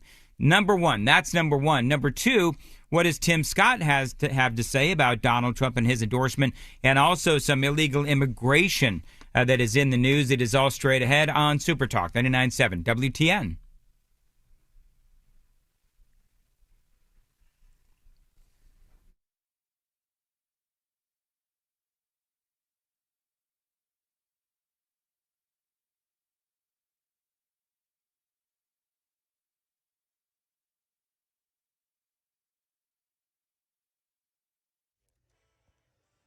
Seven o'clock on the dot. I'm Ken Weaver with your top stories, and the warm-up is on the way. I know it doesn't feel like it right now, but it is coming. Full forecast and traffic in 5 minutes. Right now in Nashville, NDOT crews are focusing snow and ice removal on neighborhoods. Now that primary and secondary routes are clear, Mayor Freddie O'Connell telling Channel 4 they hope to be faster in the future. We've got 37 new trucks on order. They're state-of-the-art. We hope to add real-time tracking to those vehicles as well so people can understand where the plows are on these routes. It should let us expand the number of routes. We're planning to staff up. Metro Water Services expects water main breaks to go up. As of this morning, there are at least 8, but with the temperature rising, they expect more. Trash pickup resumes this week starting tomorrow. Drop-off centers reopen tomorrow, too. And today marks 1 week since the winter storm hit, and the death toll in Tennessee climbs to 27 from weather-related causes. Hypothermia is suspected in several cases. Election 2024, Melissa Adon is in Manchester ahead of tomorrow's New Hampshire primary. Florida Governor Ron DeSantis now suspending his presidential campaign. I can't ask our supporters to volunteer their time and donate their resources if we don't have a clear path to victory. Once thought to have the best chance of supplanting Donald Trump as leader of the GOP, endorsing Trump just days before the New Hampshire primary. Well, I've had disagreements with Donald Trump. Trump is superior to the current incumbent, Joe Biden. Now, the only person standing between Trump and the Republican nomination is former Ambassador Nikki Haley. Yeah, right now, polls show she has 39% compared to Trump's 50% support among likely Republican primary voters in the Granite State. Well, the next shoe to drop in the Uvalde school massacre may be criminal charges against some of the law enforcers sent to the scene that day in 2022.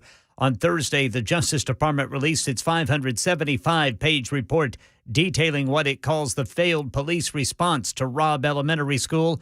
Families of the 21 victims demanding action from the local district attorney, and now the DA announcing that a special grand jury has been seated to decide whether law enforcement mistakes rise to the level of criminal wrongdoing, a process that could take 6 months. Fallout from the door plug that flew off an Alaska Airlines Boeing 737 MAX 9 while in flight this month has now extended to another type of Boeing 737 that is widely used.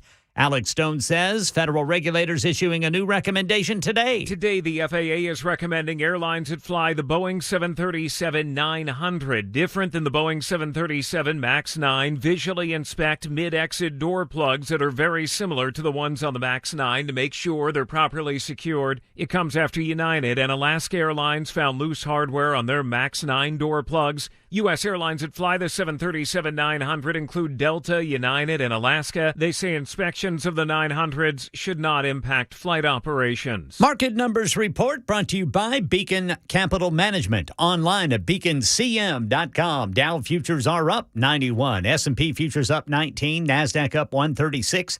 That's the latest news. Traffic and weather next. I'm Ken Weaver, WTN News.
7:08, Nashville's Morning News on Super Talk 99.7 WTN. Good morning to you. You know, every day I wake up and I look through the news, and the news has been very consistent lately, as a matter of fact.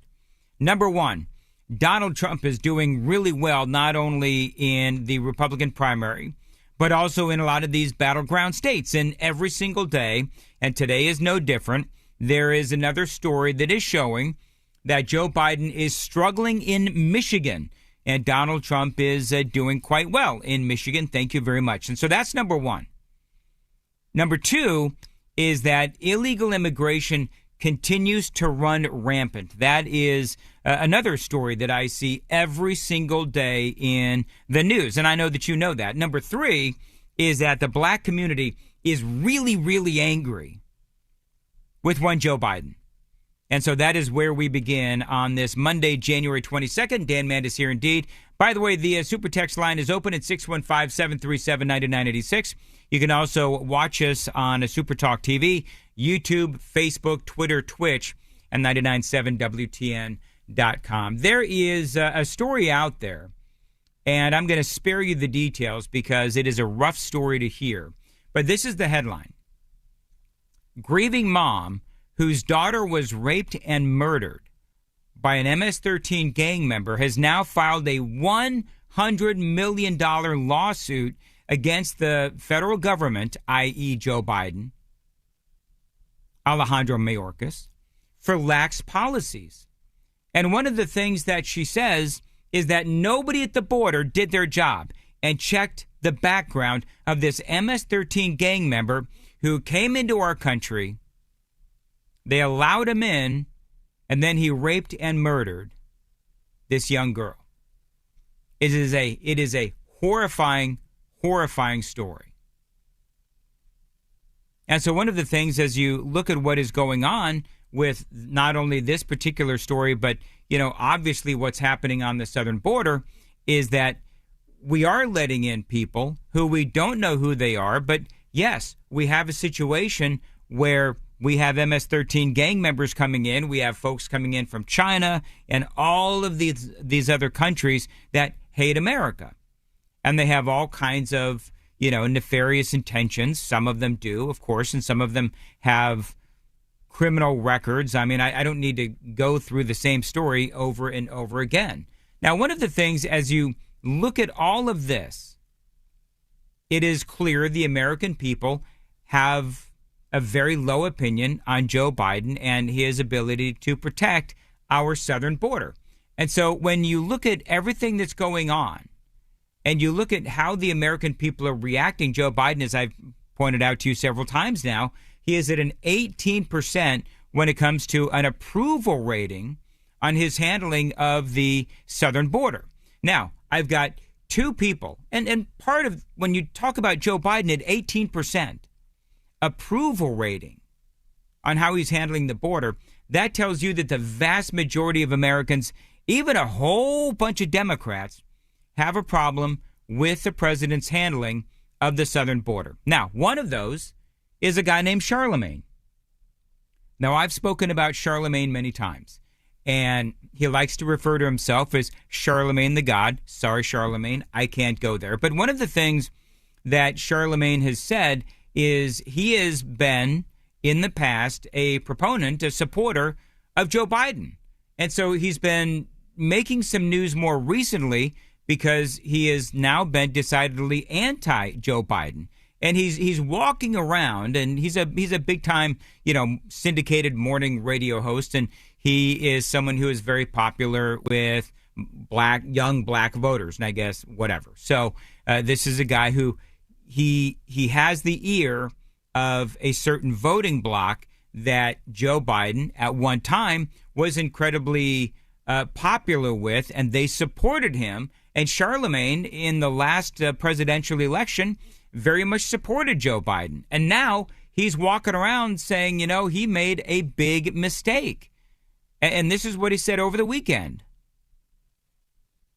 New York, to New Jersey, to South Carolina, where I get to look people in the eyes and have, real conversations, with them. And, people are really concerned about this issue. Like I honestly have never spoken to as many people who are concerned about the migrant issue as I have, over the past year. And I mean, I've heard everything from the gang, MS-13, overrunning neighborhoods. Now remember, the story that I just told you, a young girl was killed by an MS-13 gang member. I've heard, what we saw just happened in New York City, where the migrants, they took 2,000 migrants and put them in the school and made the school stay home, made the students stay home and do school via Zoom.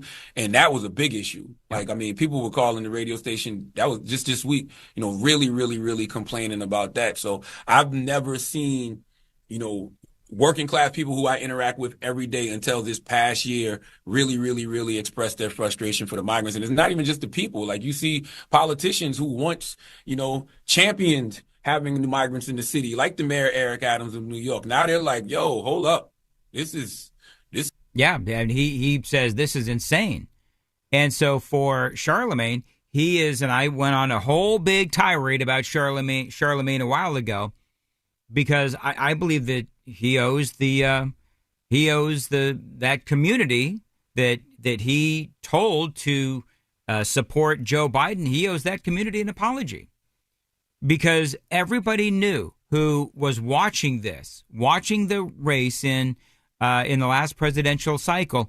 Everybody knew that Joe Biden was weak on the border, and everybody knew that Donald Trump was strong on the border. So heading into 2020, people like me were screaming, this is a guy, Donald Trump, who has control of the southern border.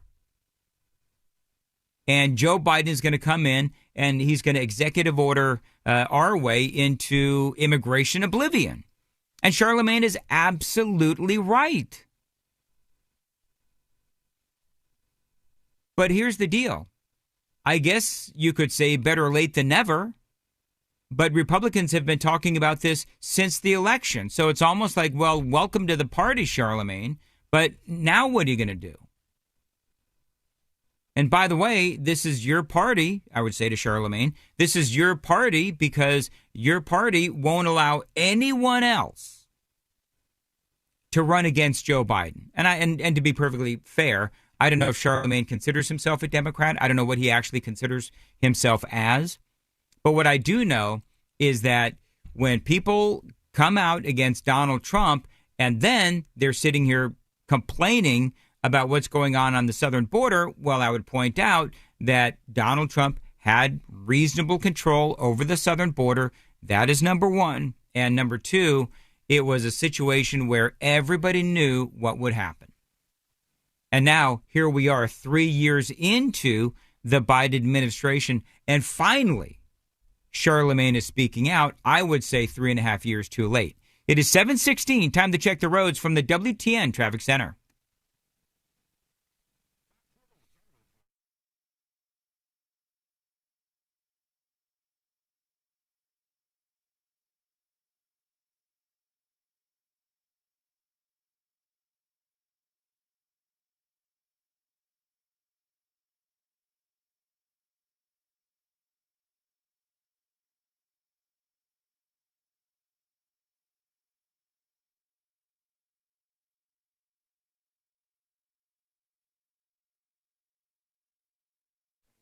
Very good. Thank you. At 7:17, mostly sunny today, a high of 43, rain on Tuesday all day long. So all this ice in the neighborhoods hopefully is going to be gone within, the next several hours. Once the temperature gets up towards 43, then that rain starts to come on Tuesday morning. The neighborhoods will be hopefully safe again, because in my neighborhood this weekend there was a lot of slipping and sliding.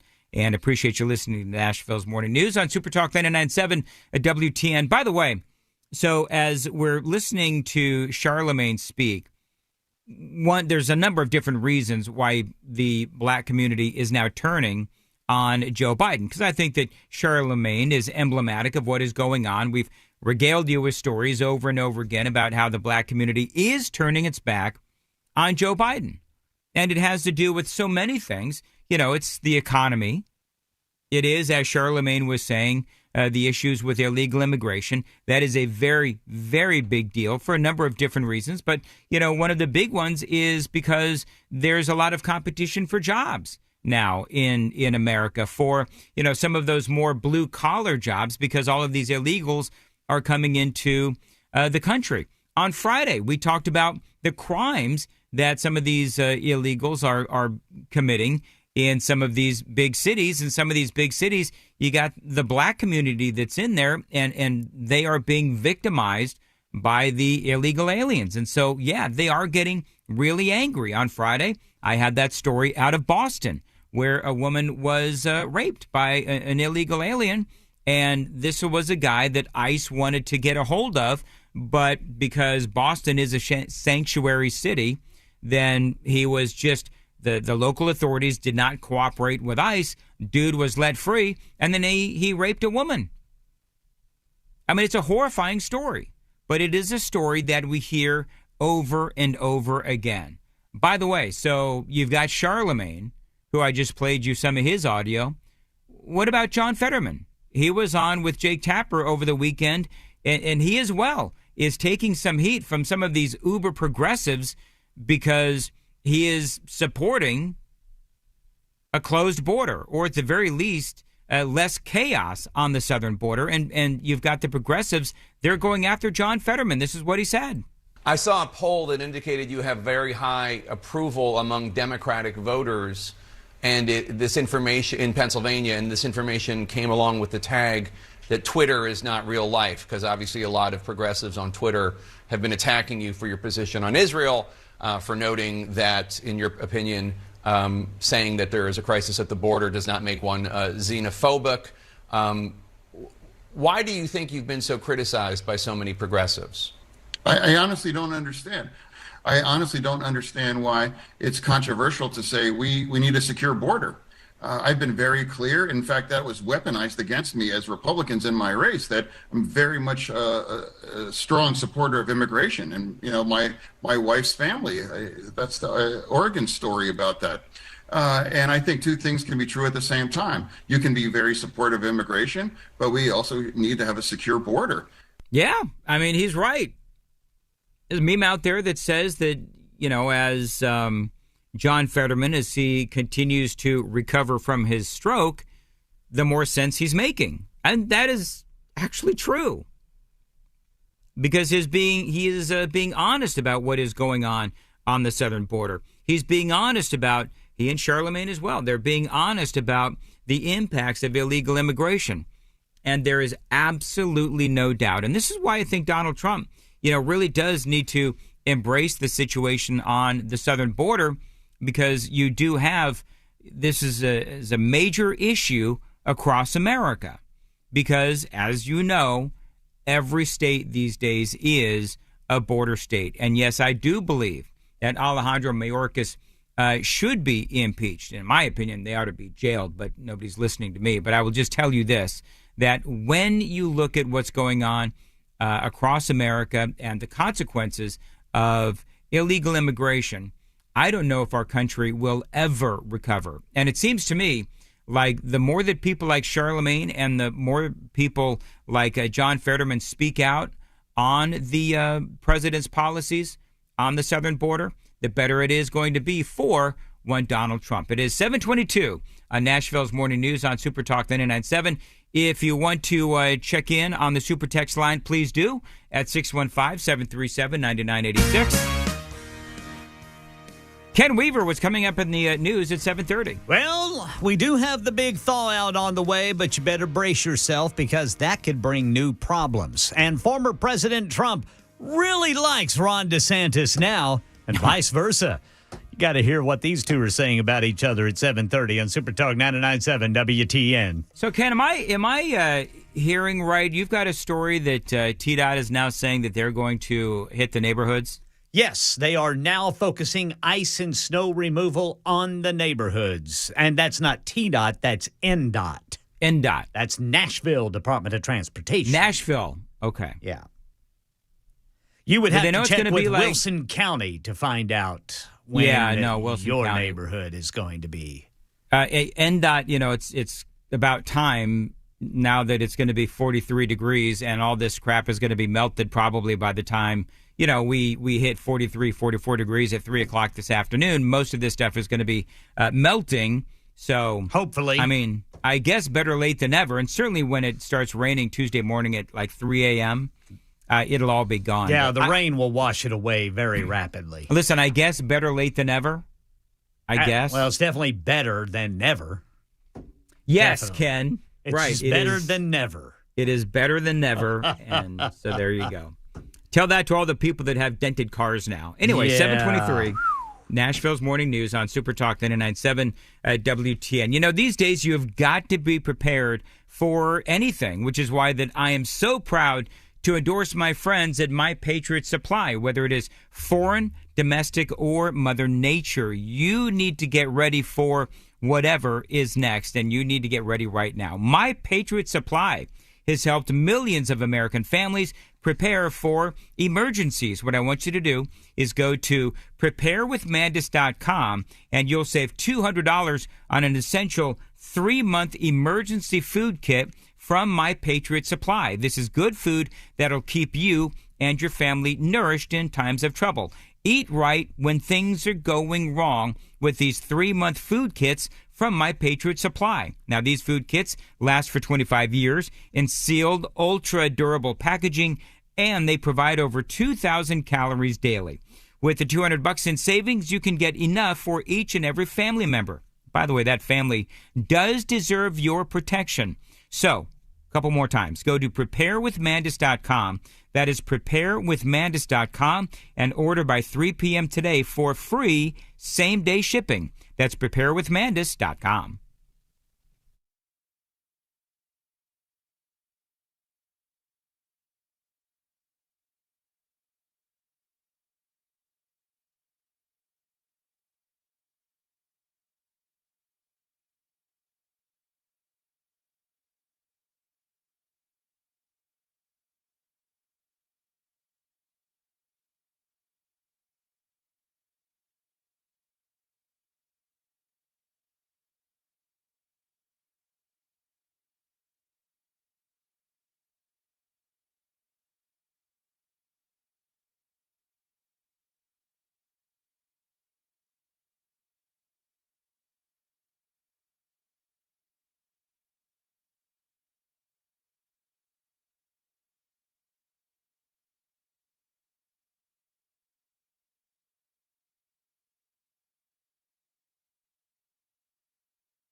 729, Nashville's Morning News on Super Talk 99.7 WTN. You know, all this rain we've been getting lately and the snow means that you could end up with water in your crawl space or basement.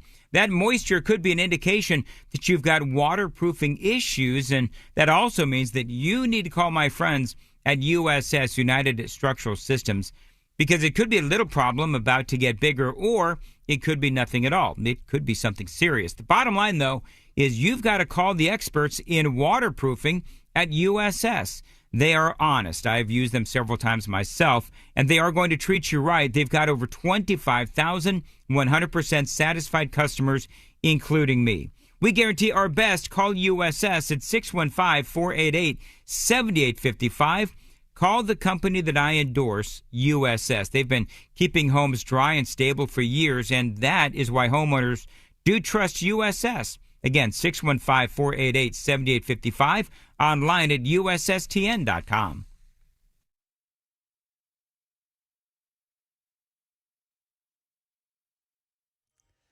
7:30 on the dot this Monday morning. I'm Ken Weaver with your top stories, and the warm-up is on the way, but it's going to be a wet one after today. Full forecast and traffic in 5 minutes. Right now in Nashville, NDOT crews are turning their snow and ice clearing focus to the neighborhoods. Now that primary and secondary routes are clear, here's Channel 4's Jordan James. Officials say that crews are working 12-hour shifts, and despite their preparation, it has proven to be a challenge. This is a longer event than we typically experience. I mean, I want to say we were ready for this. We've been prepared. The staff's been trained. I can't say enough about our fleet operations that's been in here with us since the beginning to keep these trucks up and going. So, it's been a success.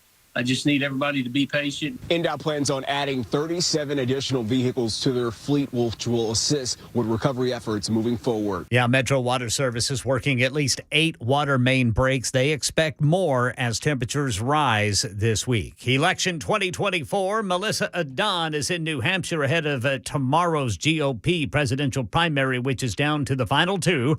Former President Donald Trump and his one-time UN ambassador Nikki Haley. Trump has spent much of his campaign slamming DeSantis. The problem with Ron DeSanctimonious is that he needs a personality transplant. But after DeSantis suspended his campaign, I'd like to take time to congratulate Ron DeSantis and, of course, a really terrific person. Former Ambassador Nikki Haley is set to hold multiple rallies in New Hampshire while Trump will be in New York. That's because Mr. Trump will be appearing for his second trial for allegedly defaming columnist E. Jean Carroll. And that's the latest news. Traffic and weather next. I'm Ken Weaver, WTN News. Thank you, Ken. 732, Nashville's Morning News. Start your year off stress-free by selling your home with a guaranteed offer from my friends at Mark Spain Real Estate. You don't have to worry about the hassle of constant cleaning and making costly repairs. With the guaranteed offer from Mark Spain Real Estate, you can receive an all-cash offer and move when you're ready. There's no showings, no open houses, and no stress. They've got over 10,000 five-star reviews. Mark Spain Real Estate is the most trusted and experienced real estate team in America. And yes, their guaranteed offer does keep you in control. They've got over 50,000 satisfied clients. You can trust Mark Spain Real Estate to sell your home fast and for top dollar. Find out what the guaranteed offer would be on your home. There's no obligation. Call them. Tell them Dan Mandis told you to reach out. 855-299-SOLD, 855-299-SOLD. You can find them online. It's markspain.com to get a guaranteed offer on your home today. That's markspain.com, and start packing.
Listen, if you suffer from concussions, maybe Lou Gehrig's disease, sports injuries, autism, asthma, arthritis, lung issues, heart failure, the Kellum Stem Cell Institute can help you with cutting-edge technology. Dr. Ethan Kellum specializes in the harvesting of and then redeploying of your own stem cells to attack inflammation in your body to help it heal. Now, this is your body providing your cells and your solutions, and Dr. Ethan Kellum can help you today.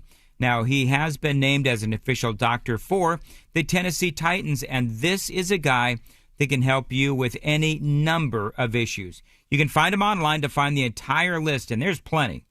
At their website, it's KellumStemCellInstitute.com, K-E-L-L-U-M, KellumStemCellInstitute.com. They do now accept care credit, 615-850-4415. Call today for your free consultation. Don't give up. Call the Kellum Stem Cell Institute today. Again, K-E-L-L-U-M, KellumStemCellInstitute.com. Your body, your cells, your solutions.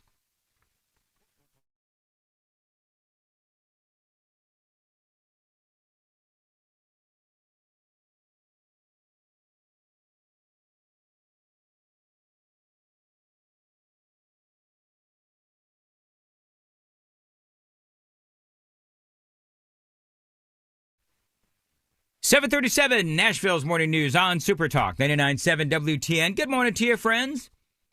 There is a lot going on. I want to get to this audio real quickly. I told you about the polling out of Michigan that shows that Joe Biden is struggling and Donald Trump is surging. And I want to play you this audio from Tim Scott, because I think that part of what's going on is the Donald Trump VP auditions have officially begun. Now, here's what I want to know from you.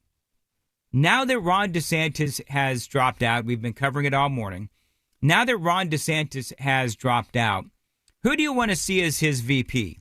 Now, Glenn Beck was out there talking about the folks that he speaks to really want Vivek Ramaswamy. And I'm right there with Glenn Beck. I mean, Vivek would be the kind of guy that would just fit like a glove within Trump world. But I also believe that Tim Scott would as well. And this is what he said on Fox News over the weekend. For me, it really came down to either sitting out or endorsing someone who could lead this nation to the highest level possible. And that was simply Donald Trump. Having an opportunity to work with him from 2017 to 2020, we produced the highest opportunity zones in the nation ever. Opportunity zones actually put more resources in the poorest communities across the country. Exactly. Listen, Tim Scott made news over the weekend, and that's where he was explaining to Fox News why it is that he is now officially supported and endorsed Donald Trump. Now, he was talking about the opportunity zones and how they were such a success, and they are helping to improve the communities. Others, by the way, will tell you that those opportunity zones are not and are simply tax write-offs for the rich. You know what I've noticed?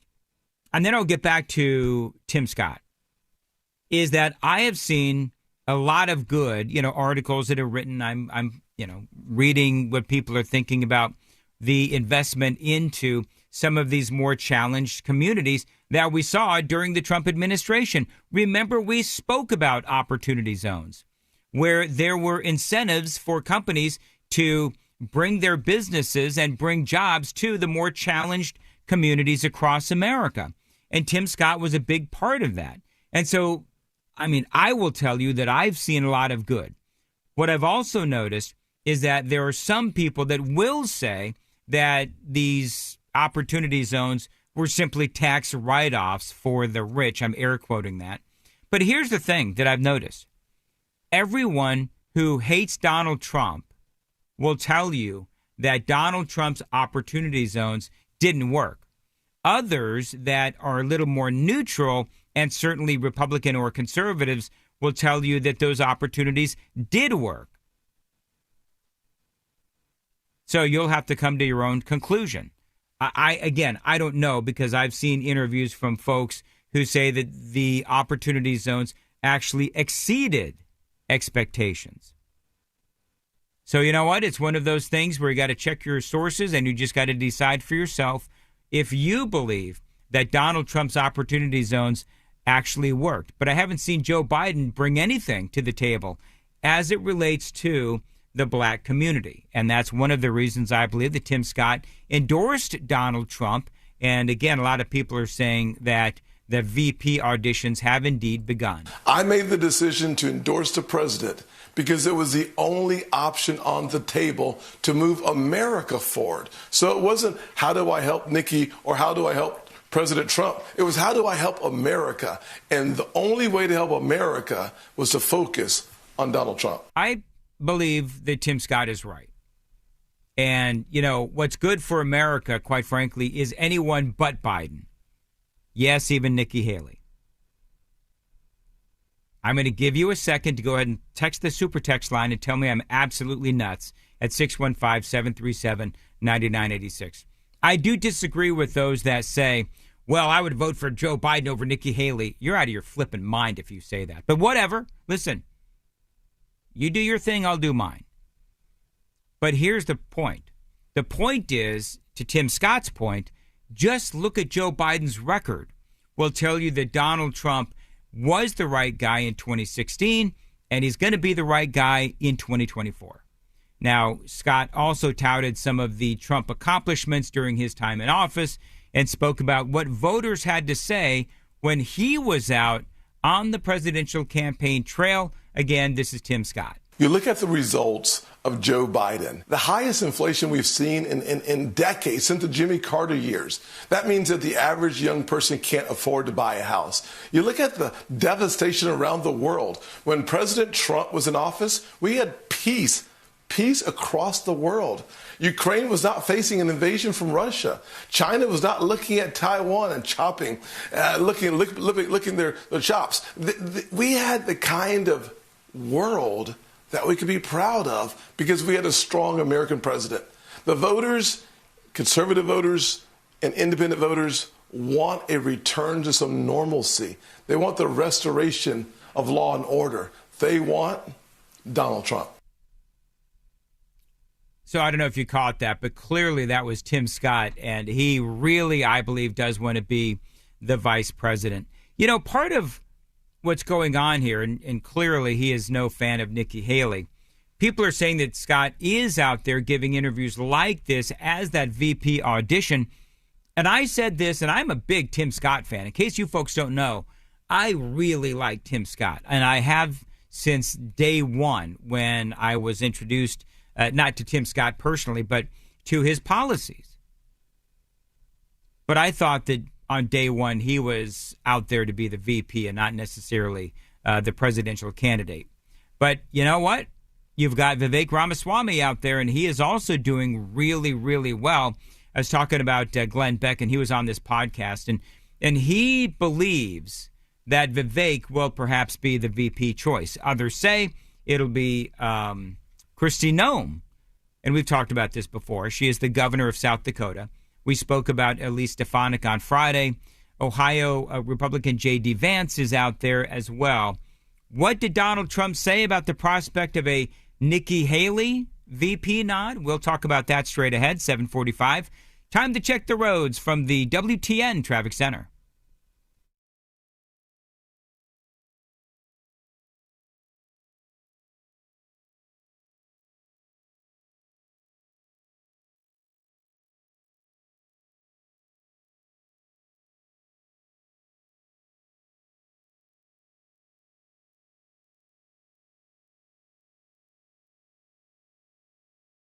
On Super Talk 99.7. As far as your weather today goes, Monday, January 22nd, mostly sunny and a high of 43.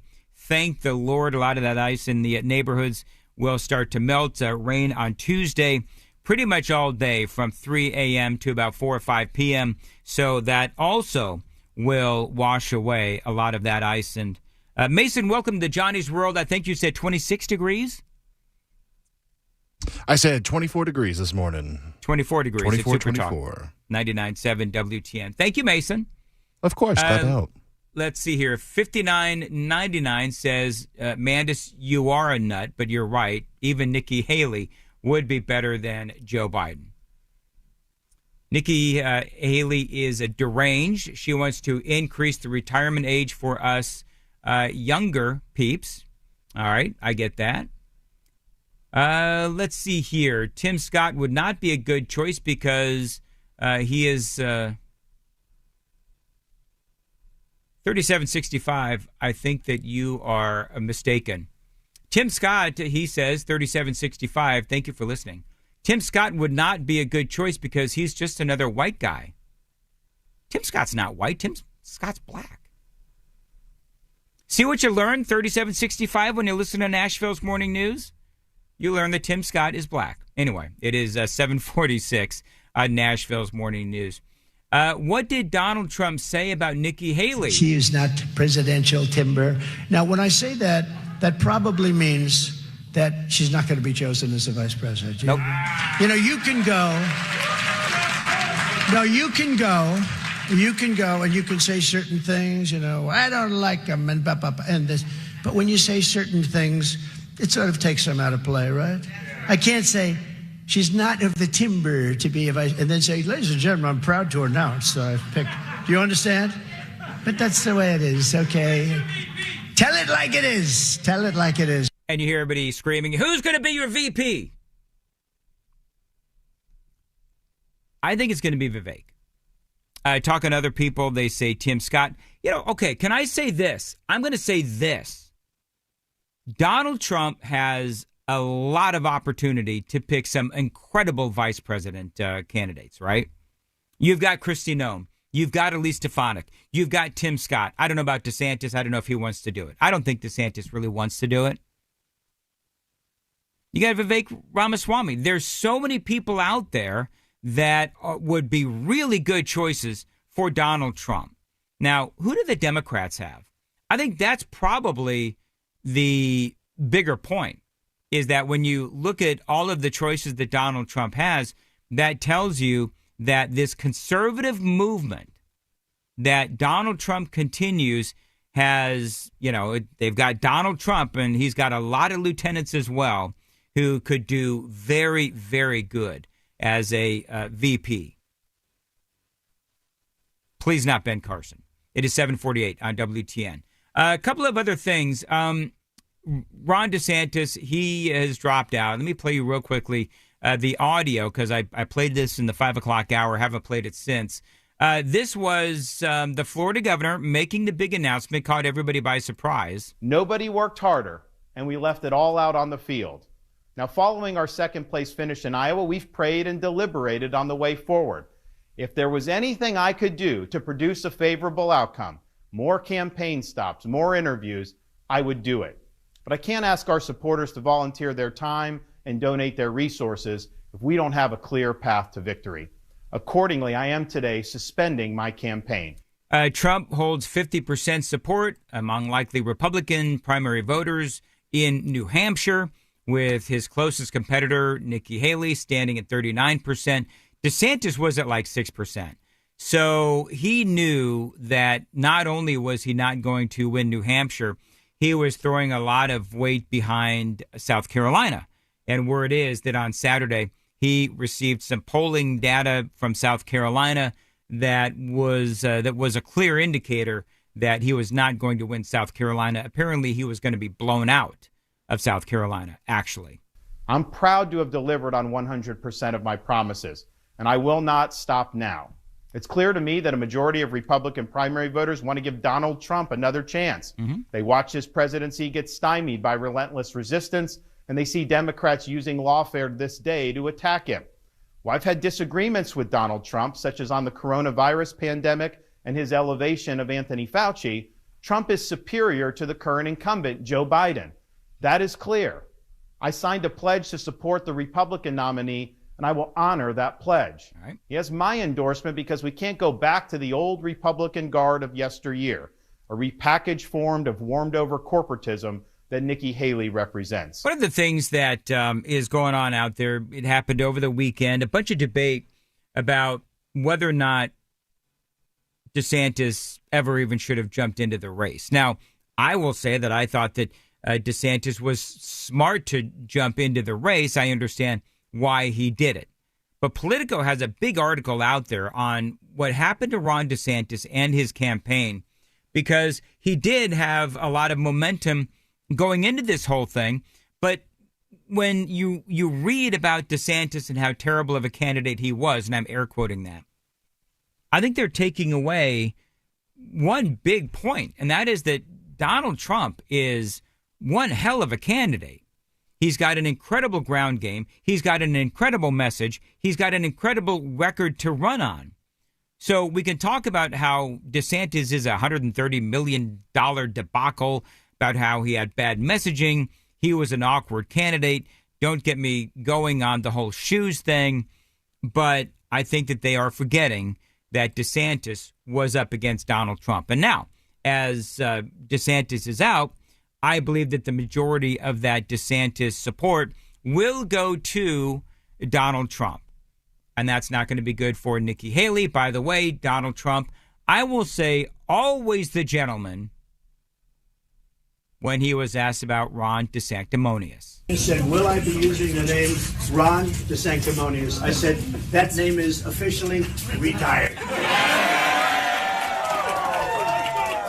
There you go. And here's also what Donald Trump said from the stage in New Hampshire. I'd like to take time to congratulate Ron DeSantis and, of course, a really terrific person who I've gotten to know, his wife Casey, for having run a great campaign for president. He did. He ran a really good campaign. I will tell you, it's not easy. They think it's easy doing this stuff, right? It's not easy. But as you know, he left the campaign trail today at 3 p.m., and in so doing, he was very gracious, and he endorsed me, so I appreciate it. There you go, and the crowd goes wild. It is 7:52 on Nashville's Morning News on Super Talk 99.7. Ken Weaver, what's coming up in the news today? Well, here comes that big thaw, and it could be messy, just in a different way than the past week has been. Officials asking for patience. And what do you think about different flavored lip balm? Ranch dip flavored lip balm. Oh, are you kidding me? It's a real thing. Details coming up at 8 on Super Talk 99.7 WTN. All right, that's nasty. I'm going to go on record as saying that is nasty. You can thumbs up, thumbs down on ranch flavored lip balm. I'm going to have to go thumbs down on that, Brother Dan Mandis. You know what? I will stop there at the You know weird who's a food big items. ranch fan? Who? Amy. Oh, I'm a big ranch fan, too. I am going to march right upstairs during the commercial break here, and I'm going to ask her what she thinks about ranch flavored lip balm. Yeah. Because that is nasty. Yeah. I'm not going to be a fan of that one. You know, you've got, of all the flavors, right? You've got barbecue. What would you think about barbecue lip balm? No, I can't do that. Okay. Not do you for like lip balm. Do you like strawberry or watermelon, that kind of thing? Yeah, that sort of thing. Sweet there lip you go. balm. All right. Very good.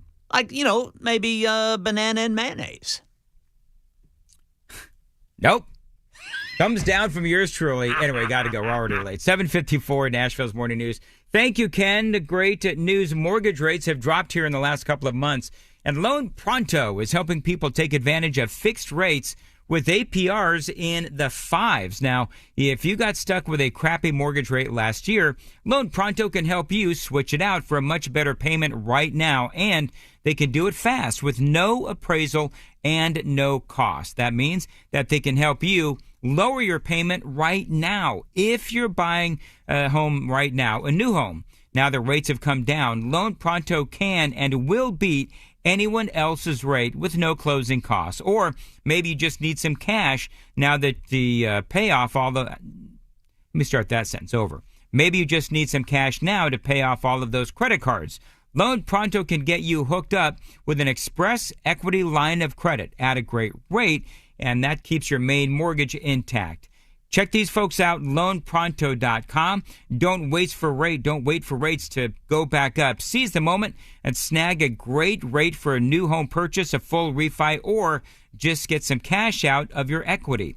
615-499-5780, 615-499-5780. That website, loanpronto.com. Equal housing lender, NMLS 166-1781, subject to lender approval. For many of us, generators are becoming a must-have household appliance. From unpredictable weather to surprise outages, it's better to be safe than sorry. Generator Supercenter of Nashville offers fast and easy installations with 24/7 service and monitoring to all brands of generators and expert repairs done right. Our mission is to make owning a backup generator simple and easy. Visit your local store today or check us out online. Generator Supercenter of Nashville. We serve all Middle Tennessee.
Eight o'clock on the dot. I'm Ken Weaver with your top stories. Got the full forecast and traffic in 5 minutes. The warm-up is on the way, but we still have 11 states under an ice alert until it melts away. Here's Trevor Alt. In Arkansas, freezing rain, sleet, and heavy rain making driving conditions unbearable. At least 72 people have died due to the winter weather since the start of January, many from hypothermia. In Tennessee, first responders heading out for a call got stuck on the ice. Major water lines bursting in Memphis. Nearly 400,000 now urged to boil their water or drink bottled water. Sadly, the death toll here in the volunteer state of that 71 nationwide, it's 27 here in Tennessee. Also in Nashville, NDOT says ice and snow removal focus has turned to neighborhoods now that the primary and secondary roads are clear. Election 2024, former President Trump's one-time UN ambassador Nikki Haley's asked New Hampshire voters a critical question. Here's Melissa Adon in New Hampshire. Former Ambassador Nikki Haley questioning if Trump is mentally fit to serve after the former president appeared to confuse her with former House Speaker Nancy Pelosi. When you're dealing with the pressures of a presidency, we can't have someone else that we question whether they're mentally fit to do this. Haley heading into tomorrow's primary, facing a double-digit deficit with 50% of likely Republican primary voters supporting Trump. Meanwhile, President Biden will try to put the spotlight on abortion rights today to mark the 51st anniversary of the Roe v. Wade decision. President Biden today convenes the fourth meeting of his task force on reproductive health care access to get an update on efforts his administration is taking to protect access to reproductive health care and the continued threat to emergency care and FDA-approved medication abortion. Jennifer Klein, director of the White House Gender Policy Council, says the president will address what she called the devastating impact of recent state action by Republican elected officials. Women's health and lives now hang in the balance in states across the country. That's Karen Travers reporting. Fallout from that door plug that flew off an Alaska Airlines Boeing 737 MAX 9 in midair this month. The FAA now issuing a new recommendation today to check another type of Boeing 737 and its doors. The airlines impacted by the new recommendation are Delta, United, and Alaska. And money news. Big Oil is moving against some of its climate activist investors, and you may never guess what new flavor is being considered for lip balm. ExxonMobil has filed a lawsuit seeking to prevent a climate proposal by activist investors from going to a vote during the company's shareholder meeting in May. The energy giant says the investors are, quote, driven by an extreme agenda. What began as an April Fool's joke has morphed into an actual product that you can buy. Hidden Valley has teamed with Burt's Bees to launch limited edition lip balm that tastes like ranch dip. Market numbers report brought to you by Beacon Capital Management, online at beaconcm.com. Right now, Dow futures up 96, S&P up 15, NASDAQ up 90. That's the latest news. Traffic and weather next. I'm Ken Weaver, WTN News.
808 Nashville's Morning News on Super Talk 99.7 WTN. If there's one thing I know that you folks are very passionate about, it is the gender wars, or more specifically, the transgender wars. Want to welcome on into the program from Crane and Company, our friend David Cohn. David, always great to have you on the program. And whenever there's a sports-related conversation that also applies to talk radio, I turn to you. Again, David Cohn from Crane and Company, featured on the Daily Wire. David, I've got to ask you, I asked you to explain to me this whole situation regarding, and I know that we all have heard this story many, many times in different sports and so forth. Transgender golfer Haley Davidson has won a Florida golf tournament and is now set to receive one of only 5 women's places on this prestigious tour aimed at providing. Now, this is ironic. The whole point of the tour was to provide growth opportunities for female players. I mean, I can't imagine this is going over well. Well, thank you so much for having me, as always, Dan. And just another example of how we continue to live in the twilight zone. Yeah, I mean, a man won a golf tournament designed for women. I don't know any other way to put it than that. And in this particular instance, it's hard to feel too bad for a lot of these ladies because the LPGA voted to allow this to happen 14 years ago. In 2010, the LPGA said, yes, we're fine with men competing on our tour so long as they had X, Y, and Z surgery or hormone therapy or anything like that. And, you know, forget about the competitive advantage for a second, Dan. Forget about the fact that the best male golfers are going to drive the ball further and hit balls longer than the best female golfers. Forget about that. Can't women just have their own spaces? I mean, if there's one instance of bifurcation in our society, it should be men and women's locker rooms, men and women's sports. This is not complicated. This is easy stuff. And honestly, it's a big reason why we made Lady Ballers, the movie. And I think it's a big reason the country responded so well to it, is because the only way you can truly handle this, we can have a logical conversation all we want between you and myself, but the only way that truly works is to point out the absurdity of this stuff. David Cohn joining us from Crane and Company, featured on the Daily Wire. So was this a big controversy 14 years ago when the LPGA voted this in? Not that I remember, and in fact, I didn't even remember that they had done that until this situation came up. And you know, that will be used as an example of, hey, if men could have competed on the LPGA, then they would have been doing so for the last decade. But you know, I think we all know if the women's tour wants to be completely filled up with men, that could happen tomorrow. The same with the WNBA, the same with the majority of these sports. Now, you know, I could go down the street here to Vanderbilt Golf and I would get beaten on the course by every single female that's on their women's team. They're just better golfers than I am, and my game's not that good. But none of them are going to beat the males on Vanderbilt's golf team. Like, that's just the long and short of it. And I think when you look at the work that my good friend now, Riley Gaines, is doing on this, giving a voice to these young ladies and saying, hey, this is not going to stop until young women stand up for themselves, stand up for their locker rooms and their sports. It's just going to continue to happen. And that's what, you know, that's why I lend a voice to this issue, because I encourage young women, and I have a daughter. I'm about to have a second daughter here in about 2 weeks. You know, I want them to be able to stand up for themselves and say, no, enough is enough. These are our spaces. These are our sports, and we're going to fight for them. And congratulations. And a lot of folks that have daughters, they really do identify with this story. What has been the reaction to the actual players of the LPGA? I mean, we know that Riley Gaines, of course, she came out very much against what happened there in swimming. Are the lady golfers, are they standing up for this and standing up for their rights and calling out the LPGA? Not in any public way that is newsworthy or memorable. I don't know what these women say amongst themselves or at home with their families. I'm sure there are a number of them who understand the absurdity of the situation. But until you do what a Riley Gaines has done, until you do what Sage Steele is out doing now publicly since she left ESPN, until you do that and you voice your opinion, and Martina Navratilova is another one who just is is constantly under fire because she refuses to budge from this issue. And I'm so thankful that she's done that.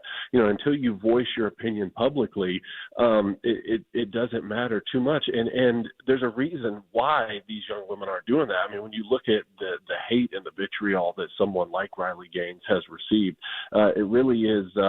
It makes you pause and say, "Wow." It wasn't that long ago when you could just understand that men and women were different, and it has nothing to do with being hateful. That's a tactic that is used, I think, a lot of times here, is to say, well, this is very hateful, or you're putting people's lives in danger. That's all nonsense. We understand that men and women's sports are two separate categories, and that's how they should remain. Absolutely. It's 8:15 on Nashville's Morning News on Super Talk 99.7.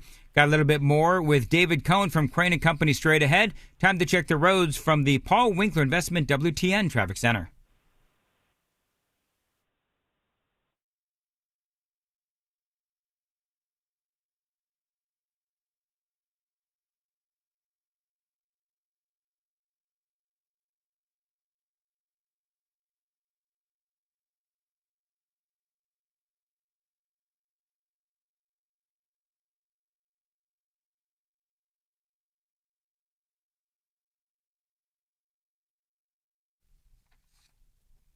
All right, thank you very much. Mostly sunny today. A high, thank the Lord, of 43 degrees. Glad that ice is going to start melting.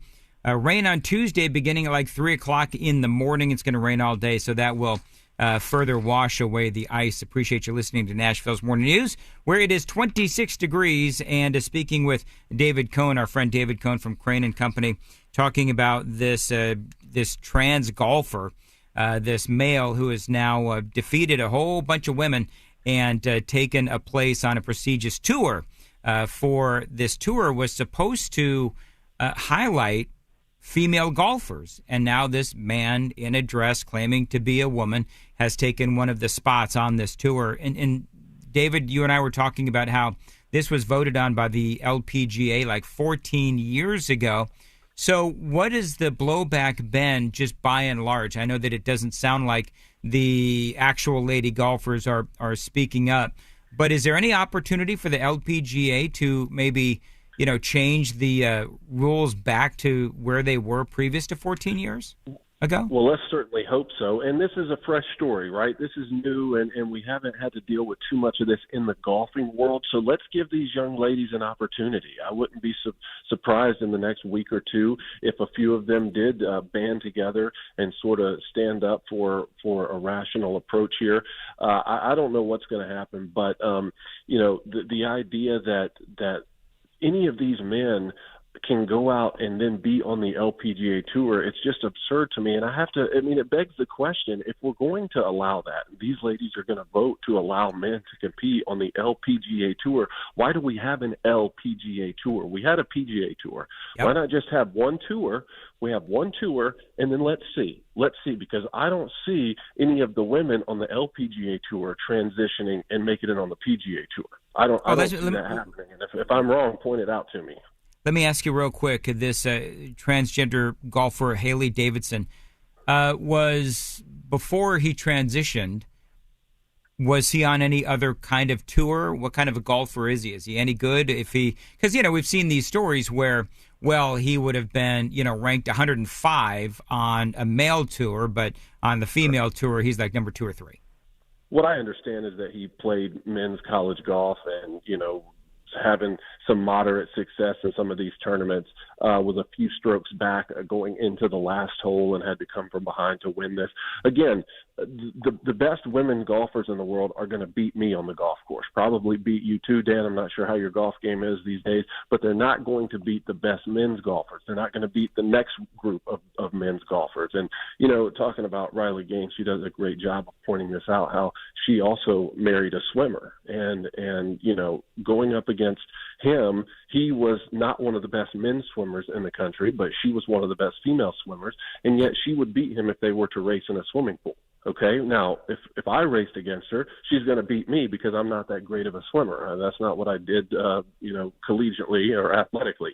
But some of these issues, Dan, are not difficult to solve. And this whole idea that, well, no, it's okay because of some sort of surgery or some sort of hormone therapy, to me that makes it even worse because you're encouraging transition at younger and younger ages. What are the stories, and you're going to have to help me fill in the blanks here because and by the way, my golf game is non-existent unless we're talking about miniature golf. I saw a headline, the new Patriots head coach brought up the importance of, and I'm quoting here, and I'm only going from a headline, seeing race in his first press conference. And I know that there is a lot made of that. I don't know if that was something that was discussed in the overall sports world or just, amongst conservative sports commentators. But talk about what the new Patriots head coach said, bringing up the importance of, quote, seeing race and talk about the ramifications. Yeah, and his name is Gerard Mayo. He played for the Patriots, played for Bill Belichick, and then he coached under Bill Belichick. And the fact that now New England and Belichick have come to a quote-unquote parting of ways, even though it feels like Bill Belichick was pushed out because he wants to continue coaching. The heir apparent here was Gerard Mayo. I had a lot of questions about that just from a football standpoint. If you're going to go with another defensive-minded head coach, it's sort of a questionable move to me with all that needs to happen in terms of getting Mac Jones ready and offensive development and all that kind of stuff, because it hasn't worked here the last couple seasons, even under the greatest defensive mind we've seen in Bill Belichick. But then, Gerard Mayo has his first press conference, and the thing that was taken away mostly was the fact that he says, of course I do see race, and if you don't, then you can't see racism. And, then to say, and it's not that big of a deal, but it really is a big deal, an immediate contradiction there at the end of his sentence and the point that he was making. I have no doubt that Gerard Mayo was trying to make a great point about being the first black head coach in Patriots history, and I think he was well-intentioned. But it's just another example of how this woke mind virus sort of just consumes people, and it's all they can see. The Patriots mantra under Bill Belichick for the last 24 seasons has been surmised in one phrase: on to Cincinnati. And Bill Belichick had said that when a reporter kept trying to ask question after question, and he was already mentally moved on to the next game, and it happened to be the Cincinnati Bengals. So that became the mantra: on to Cincinnati. That's all we care about. Who are we playing next? Faceless opponent. And I thought that a guy who spent his entire playing career under Bill Belichick and had coached under Bill Belichick would come in with that similar mindset. And here in the very first press conference, we're already bringing a highlight to race within a league where 70% plus of the players are Black Americans. So I don't know, when it comes to this diversity, equity, and inclusion, how that works is it's not so much to make sure that we have appropriate representation and diversity as much as it is to make sure that certain groups are elevated above others. So I and many others were disappointed to see that in the very first press conference, but let's see how he moves forward and coaches this team. Well, I think the takeaway for me is, okay, so number one, was he asked a question where he was forced to respond to, one of those kinds of questions? And if he was, well, then he's got to, in my opinion, he's got to have a better answer, because now the conversation is not about football. It's about this other statement that he made. And I mean, I don't know if the white players are grousing or, how this is going to impact team chemistry, but it can't be good when on his first press conference he does this. Yeah, and I mean the statement, I see race and everyone should, or I see color. I think I see color and everyone should. Well, yeah, I mean, just from a physical standpoint and a literal statement, we see color. We understand. Even from a racial and ethnicity standpoint, we understand that. I mean, the meaning of the phrase is that I don't let that affect my judgments or prejudices against anyone else. That's what it's supposed to mean. But, I don't know how that's going to affect the locker room. Obviously, he's very new to the job. So let's see how it plans out.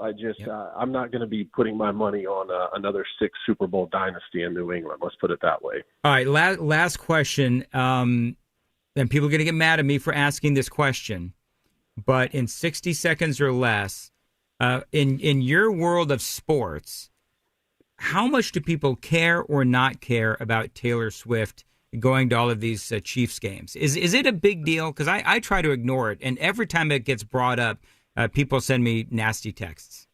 Well, she's obviously one of the biggest superstars on the planet, known everywhere she goes. And so this high-profile relationship with a future Hall of Famer. I mean, Travis Kelce, many think is the greatest tight end to ever play the football game. And he's on a team that's just had so much success recently. Kansas City Chiefs, defending Super Bowl champions. They also got one a couple years ago. I think there's an element starting to creep in that, this is sort of the new New England Patriots in the AFC. We're tired of watching them win. Now you add on this element where Taylor Swift, the pop star, is there, and you got Travis Kelce is on these Pfizer commercials and this pro vaccine. There's like a lot of things that are going on.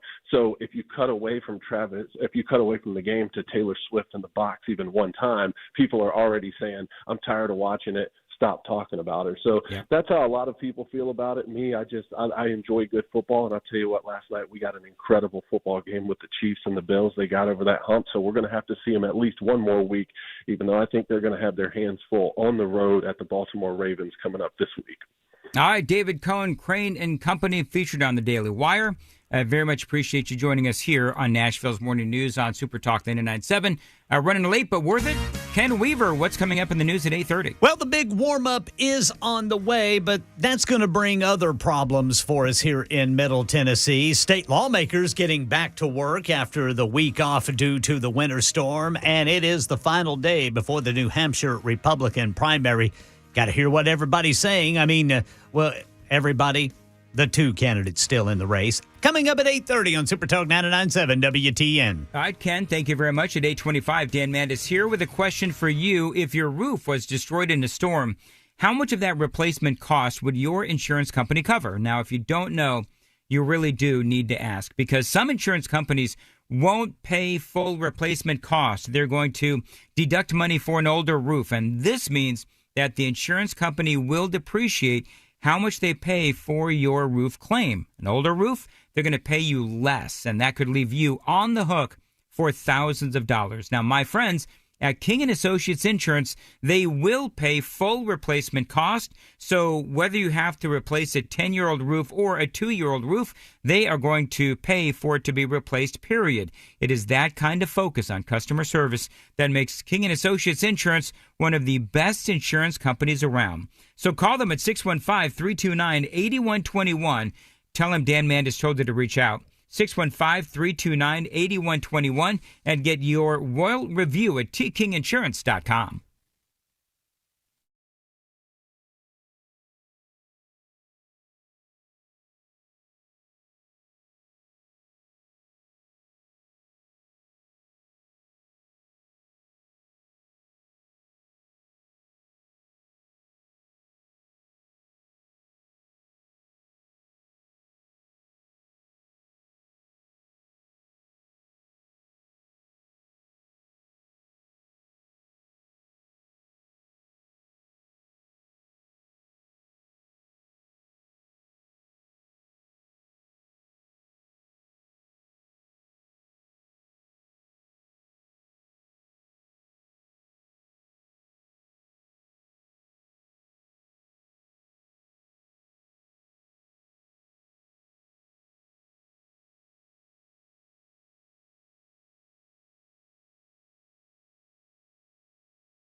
mid-January, and if you're even Super Talk 99.7 WTN 830, friends, it is mid-January, and if you're even thinking about getting some new furniture and appliances this year, you owe it to yourself to check out my friends at DT McCall's. Now, at DT McCall's, they've got everything you need for every room in the house, and yes, outstanding customer service as well. I bought things from DT McCall's, and their customer service is always spot on. Now, a lot of these places do a bait and switch. You buy one thing, the tag says one price, and then here come all of those upcharges. Now, at DT McCall's, the price on the tag is the price, period. Great quality, great craftsmanship and value prices, and yes, again, terrific financing options as well at DT McCall's.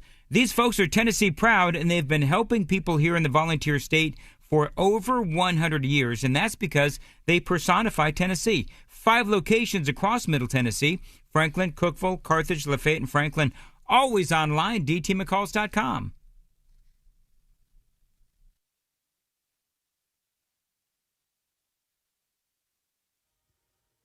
I'm Ken Weaver with your top stories. Got the full forecast and traffic in 5 minutes. Ginger Z on the big warm-up. The January thaw is on, and we're talking about temperatures upwards of 40 degrees warmer than a lot of folks have been. New York City will end up by Thursday in the low 50s. Washington, D.C. in the 60s. Jacksonville, Florida to near 80. Yeah, we're going to be in the mid-40s here in Middle Tennessee. By the way, today marks 1 week since the winter storm hit. The death toll in Tennessee has climbed to 27 from weather-related causes.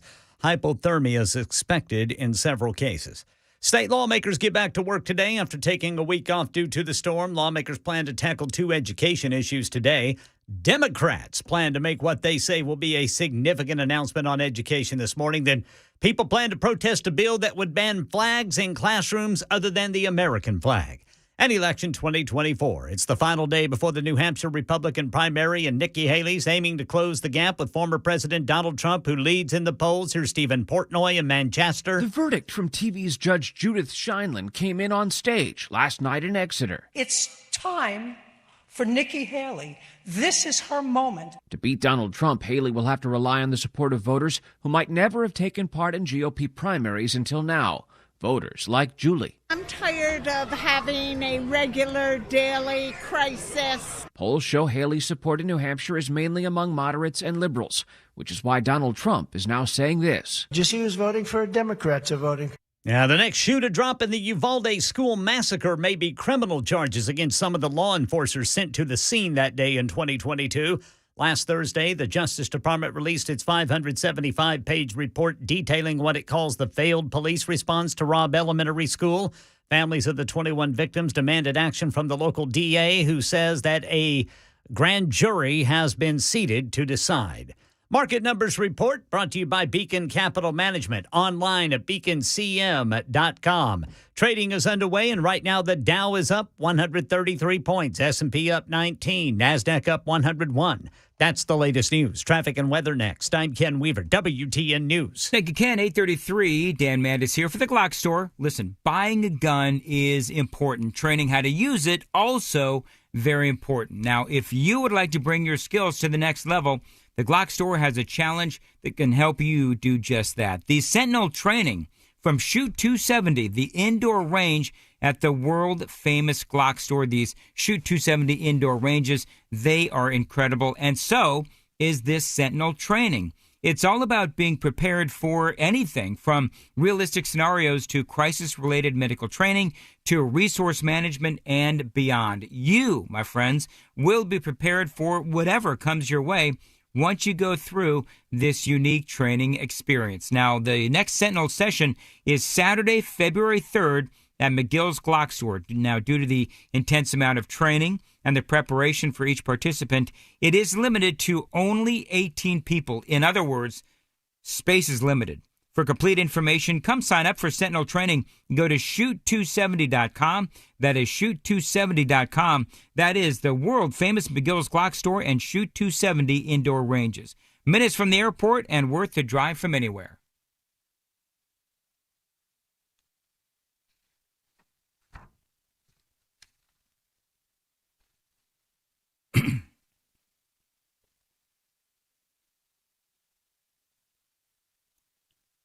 How many?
.836 Nashville's Morning News on Super Talk 99.7 WTN. Great news, friends. Mortgage rates have dropped here in the last couple of months, and Loan Pronto is helping people take advantage of fixed rates with APRs in the fives. Now, if you got stuck with a crappy mortgage rate last year, Loan Pronto can help you switch it out for a much better payment plan right now. And they can do it fast with no appraisal and no cost. Now, that means that they can help you lower your payment right now. And by the way, if you're buying a new home now that the rates have come down, Loan Pronto can and will beat anyone else's rate with no closing costs. This is the company you need to call. You can get $50, $80, even $100,000 out of your home's equity in about 5 days and use the money to get credit card debt-free for 2024. So listen, don't wait for rates to go back up. Seize the moment and snag a great rate for a new home purchase, a full refi, or simply get some cash out for your equity. Loan Pronto is the place to call. 615-499-5780. 615-499-5780. You can find them online. LoanPronto.com, equal housing lender, NMLS 166-1781, subject to lender approval.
841 Nashville's Morning News on Super Talk 99.7 WTN.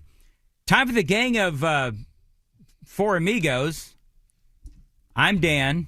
Chris is here. He's in the big boy chair, I'm assuming. I am in the big boy chair. Where are you? I walk in, and then there's no Mandis. I'm at home in the basement. How am I supposed to start my week without seeing you, bud? Just do what everybody else does and watch the Super Talk TV. All right. That's all you got to do, man. It's a bit of a letdown. I prefer my Mandis in 3D. You're not the only person that's ever said that, just so we're clear. Anyway, Mac, moving right along. Mac is here also because Mason had to leave early. Mason had to flee because the host is having clock issues this morning. And Mac, hello, how are you? Now, it's great. Now, did Mac, I've got, and Ken's here too. Hello, Ken. Good morning, boys. Yeah. So I've got to ask Chris, because I can't see everybody. Did Mac wear his Taylor Swift pom-poms today because the Chiefs won? He did. He's wearing his Kansas City Swifties gear. Did he? Can I just say that I believe that that 87, that number 87 jacket that Tay wears, it's pretty ugly. I'm just going to tell you, I don't like the jacket. Oh, I think it's I'm just awesome. telling you. Dan's coming in hot. I think it's great. Do you really? Yeah. Mac's a Chiefs fan, Brother Dan. Yeah, come on. What do you mean? Of course I think it's great. He's a Chiefs fan, but, isn't it kind of sad that, the most famous person affiliated with the Chiefs isn't a current player, a former player? It's Taylor Swift. Well, yeah, when it's the most famous person in the world roots for your team, it's hard to surpass that, yeah. I'm just saying whatever. All right, good. I didn't know Trump rooted for them. By the way, I can't wait to hear. I've got to ask Chris. Chris, do you have any content today? Because you can't kick around Ron DeSantis anymore. I don't know. Did something happen? He dropped out. Really? Oh, you're BSing me. I didn't know that. I'm hearing this for the first time. Wow. Whatever. Anyway, so I earlier Ken and I were talking about ranch lip balm. Yeah, ranch flavored lip balm. So very quickly, I went up because Amy is the ranchiest ranch fan that I've ever known. She loves ranch dressing. Yeah. She puts it on like, you know what she did the other night? What did she put? She put like ranch dressing on some sort of pasta. I mean, it was bizarre. Yeah, I do that. Absolutely. You do that? Yeah. Ranch on pasta? Yes. Interesting. Yeah, Mac? I'll put it on pasta. I'll dip my pizza in it. Yeah, I can see pizza. Yeah, I don't know about pasta. That's a little weird. Yeah. I don't know. I stick to veggie trays with my ranch. Yeah. That's a good one. You boys got to branch out now. Listen, you could look like me. when the Canadian says it's weird, it's clearly weird. Oh, yeah. Anyway. And I didn't know what I was walking into because there was a text from Rooster on the super text line that said, I bet that Canadian Chris Hand would like that ranch lip balm. And I said, what? So I texted him back. I said, don't say things we can't take back. Oh, that's funny. I see that. So, yeah, Chris had no idea what he was talking about. No, Wait, what? So is it Hidden Valley? Yes, it is Hidden Valley. Yeah, they're teaming up with, what's that, beeswax, birch bees? Oh, yeah. Birch beeswax. Yeah. Why? They think they're going to make some money. Who asked for this? Now, see, this is where apparently I draw ranch the fans. line. I will not try this lip balm. I don't want my chapstick tasting like something I dip my pizza in. They're sold out right now. Are Really? you serious? Yeah. Well, it's because it's a novelty item. There's it's no a hope limited for edition, America. but Yeah, Burt's Bees. That's it, Burt's Bees. Yeah. yeah, flavors include Hidden Valley Ranch, crunchy celery, fresh carrot, and buffalo sauce. Crunchy celery. Crunchy celery. Vile what? weed. Did you say crunchy celery is a flavor? Yeah, for the Celery has no flavor. And what does crunch have to do with any of it? Oh yeah, it's crunchy. You like your lip balm a little crunchy, right? Wow. Woo. People are dying for me to mention that it is indeed Steve Perry's birthday today. It is. I know. Know how old he is? I don't, and 75. I should know that. Steve Perry is 75? 75 years young, Brother Dan Mandis. So, do you think he regrets the whole duet with Dolly Parton on Open Arms? No. Okay. At 70, no. At 75, dude's got scoreboards. There's so probably other things he regrets than that. maybe. Maybe the interview that he did with me many years ago. I don't know. Do you know the backstory? Have I ever told you the backstory on that? I don't recall. It was such a good interview. Me and Steve Perry, it was like a bucket lister thing. And so he only had me scheduled for 15 minutes. He went for like an hour. It was amazing. Oh, wow. He actually said to me, this is honest to goodness truth. He actually said to me that he had such a good time conversing with me that he invited me to a baseball game. What? Yeah, he did. He said, give your phone number to my people. And I lived in Denver at the time. And he said, I'm coming to Denver, whatever it was. And he said, we'll go to a game. What? That's You awesome. never told me that story. And then he ghosted me. Oh. And he was like, Hey, can I tell you something that might make you upset? What? Had to Google Steve Perry. Was also currently Googling Steve Perry. I don't believe either one of you. Are you serious? I swear. You young whippersnappers. I know who Journey is, but I didn't know Steve. Yeah. You both suck. They're young, Brother Dan. They're young. I knew the name. Hey, so Mac, how old are you? You're 20 what? 25. 25. So you are officially a Gen Z, right? I think, I'm right on that cusp. He's one of them Zoomers. Yeah, I think so. And What Dan did you is say? not. He's a Zoomer. We got boomers and Zoomers. No, moving on. What? So, you don't like Zoomer? No, it's all fine. It's all good, isn't it, Brother Dan? It is. I only talk the news. That tracks. So, You got to say that tracks. that tracks. There you go. Yeah. That hurt. Anyway, anxiety. Mac, have you ever heard of anxiety? Oh, It's anxiety. Yes. It's a big article in the Daily Mail where they say that anxiety is now forcing Gen Z to ditch the booze as experts claim young people experience heightened feelings of stress and anxiety after heavy drinking. Yeah, Have it's you like heard that. Yeah. That you have a night out with your friends or whatever, and maybe you had a couple too many. The next day you wake up, you're going to McDonald's to get that bacon, egg, and cheese that you're so desperately need, and Yeah. you're discussing, was I being a little too much last night? Then it kind of just snowballs into, what did I say? Did I, and you just start getting really anxious because you don't really remember what you said. Maybe you did something. Maybe You know what's so funny? hit on your friend. I've had shows like that almost every day. Yeah. It's like, oh no, what did I say? Maybe you got brave and got out on the dance floor. Yeah, exactly. And in your mind, you looked good. Oh, yeah. But you couldn't figure out why everybody was laughing. Did the whole churn the butter thing, aren't you, Mac? Churn the butter? Churn the butter? Churn the butter, man. Churn the butter. I wish I was there. Can you see my camera, I can't Mac? see you. Yes, I'm looking at you now. Okay. Churn the butter, you know? Churn the butter. Save those. Oh, yeah. I gotta Save those on the hotkeys. Oh, my gosh. That's gold, baby. I have not, and I will never churn the butter. I confirm that. It's all about butter retention, boys. Let's see now if anybody can figure out how to save the side of me churning the butter on the Super Talk TV thing. Oh, that was it. That was Put so a good. hashtag on it and make it go viral. There you go. Show us the sprinkler, Brother Dan.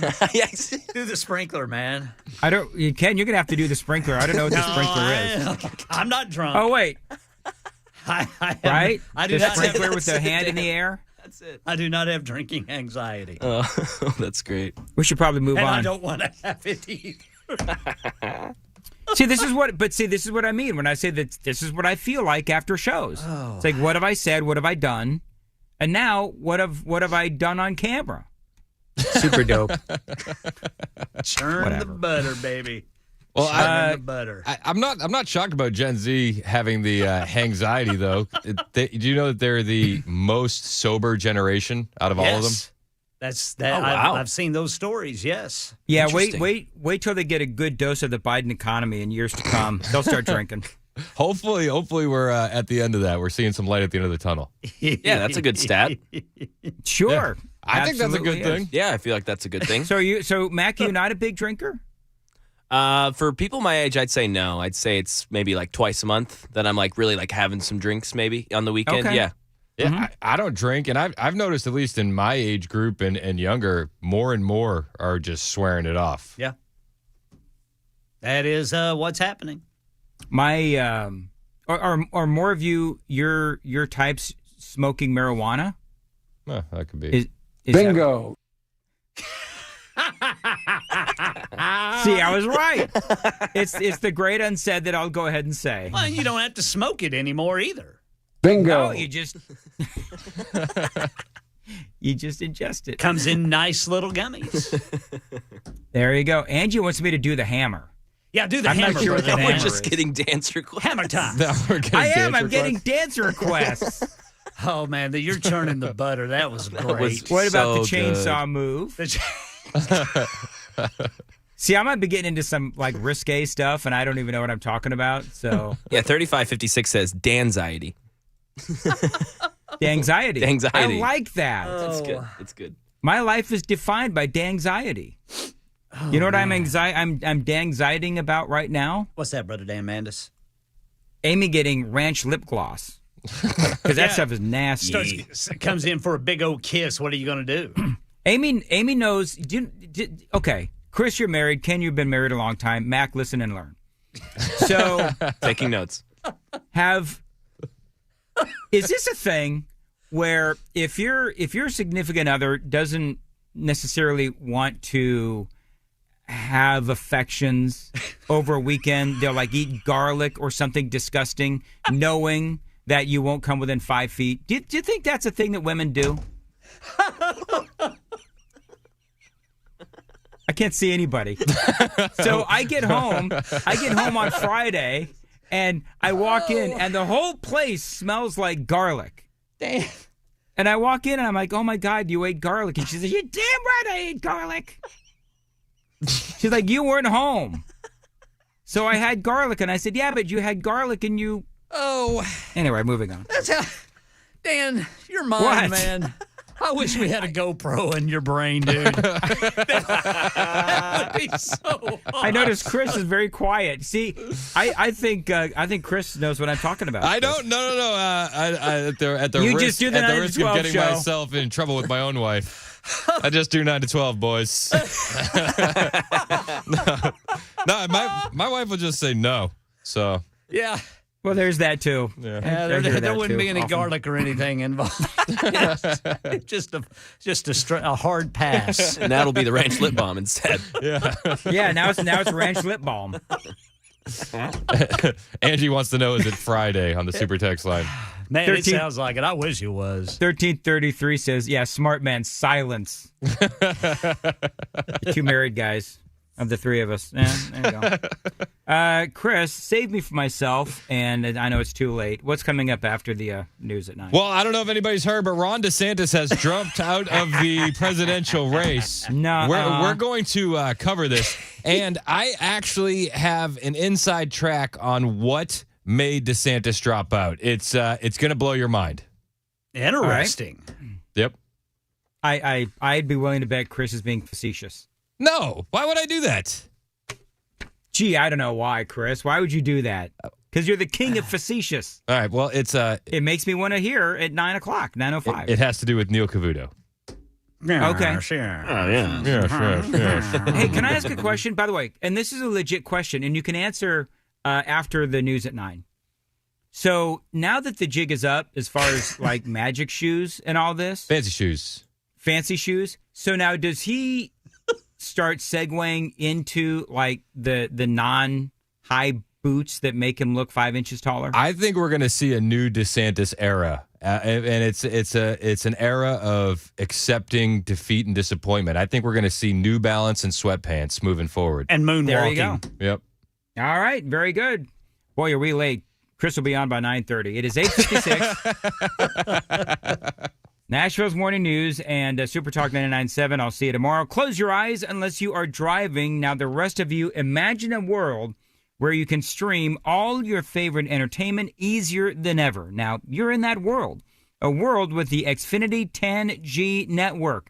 The network made for streaming all your favorites. You can forget about the hassle. With a reliable connection, you can sit back, relax, and enjoy the shows or movies or live sports. Now, we know that you're using your ears right now, but hopefully we've opened your eyes to the fact that the best way to stream is on the Xfinity 10G network, including the best value in live TV and streaming on the best network with Xfinity Internet and Now TV. And right now through March 21st, get Xfinity Internet for $20 a month for 12 months with no annual contract, plus add Now TV with Peacock Premium, a $5.99 a month value included at no extra cost for just $20 a month. You really should switch today. Requires paperless billing and auto pay with a stored bank account. Restrictions apply. Now TV requires Xfinity Internet. Equipment, taxes, and fees extra. After the promo, regular rates apply. Actual speeds vary. Stream Top Chef on Peacock.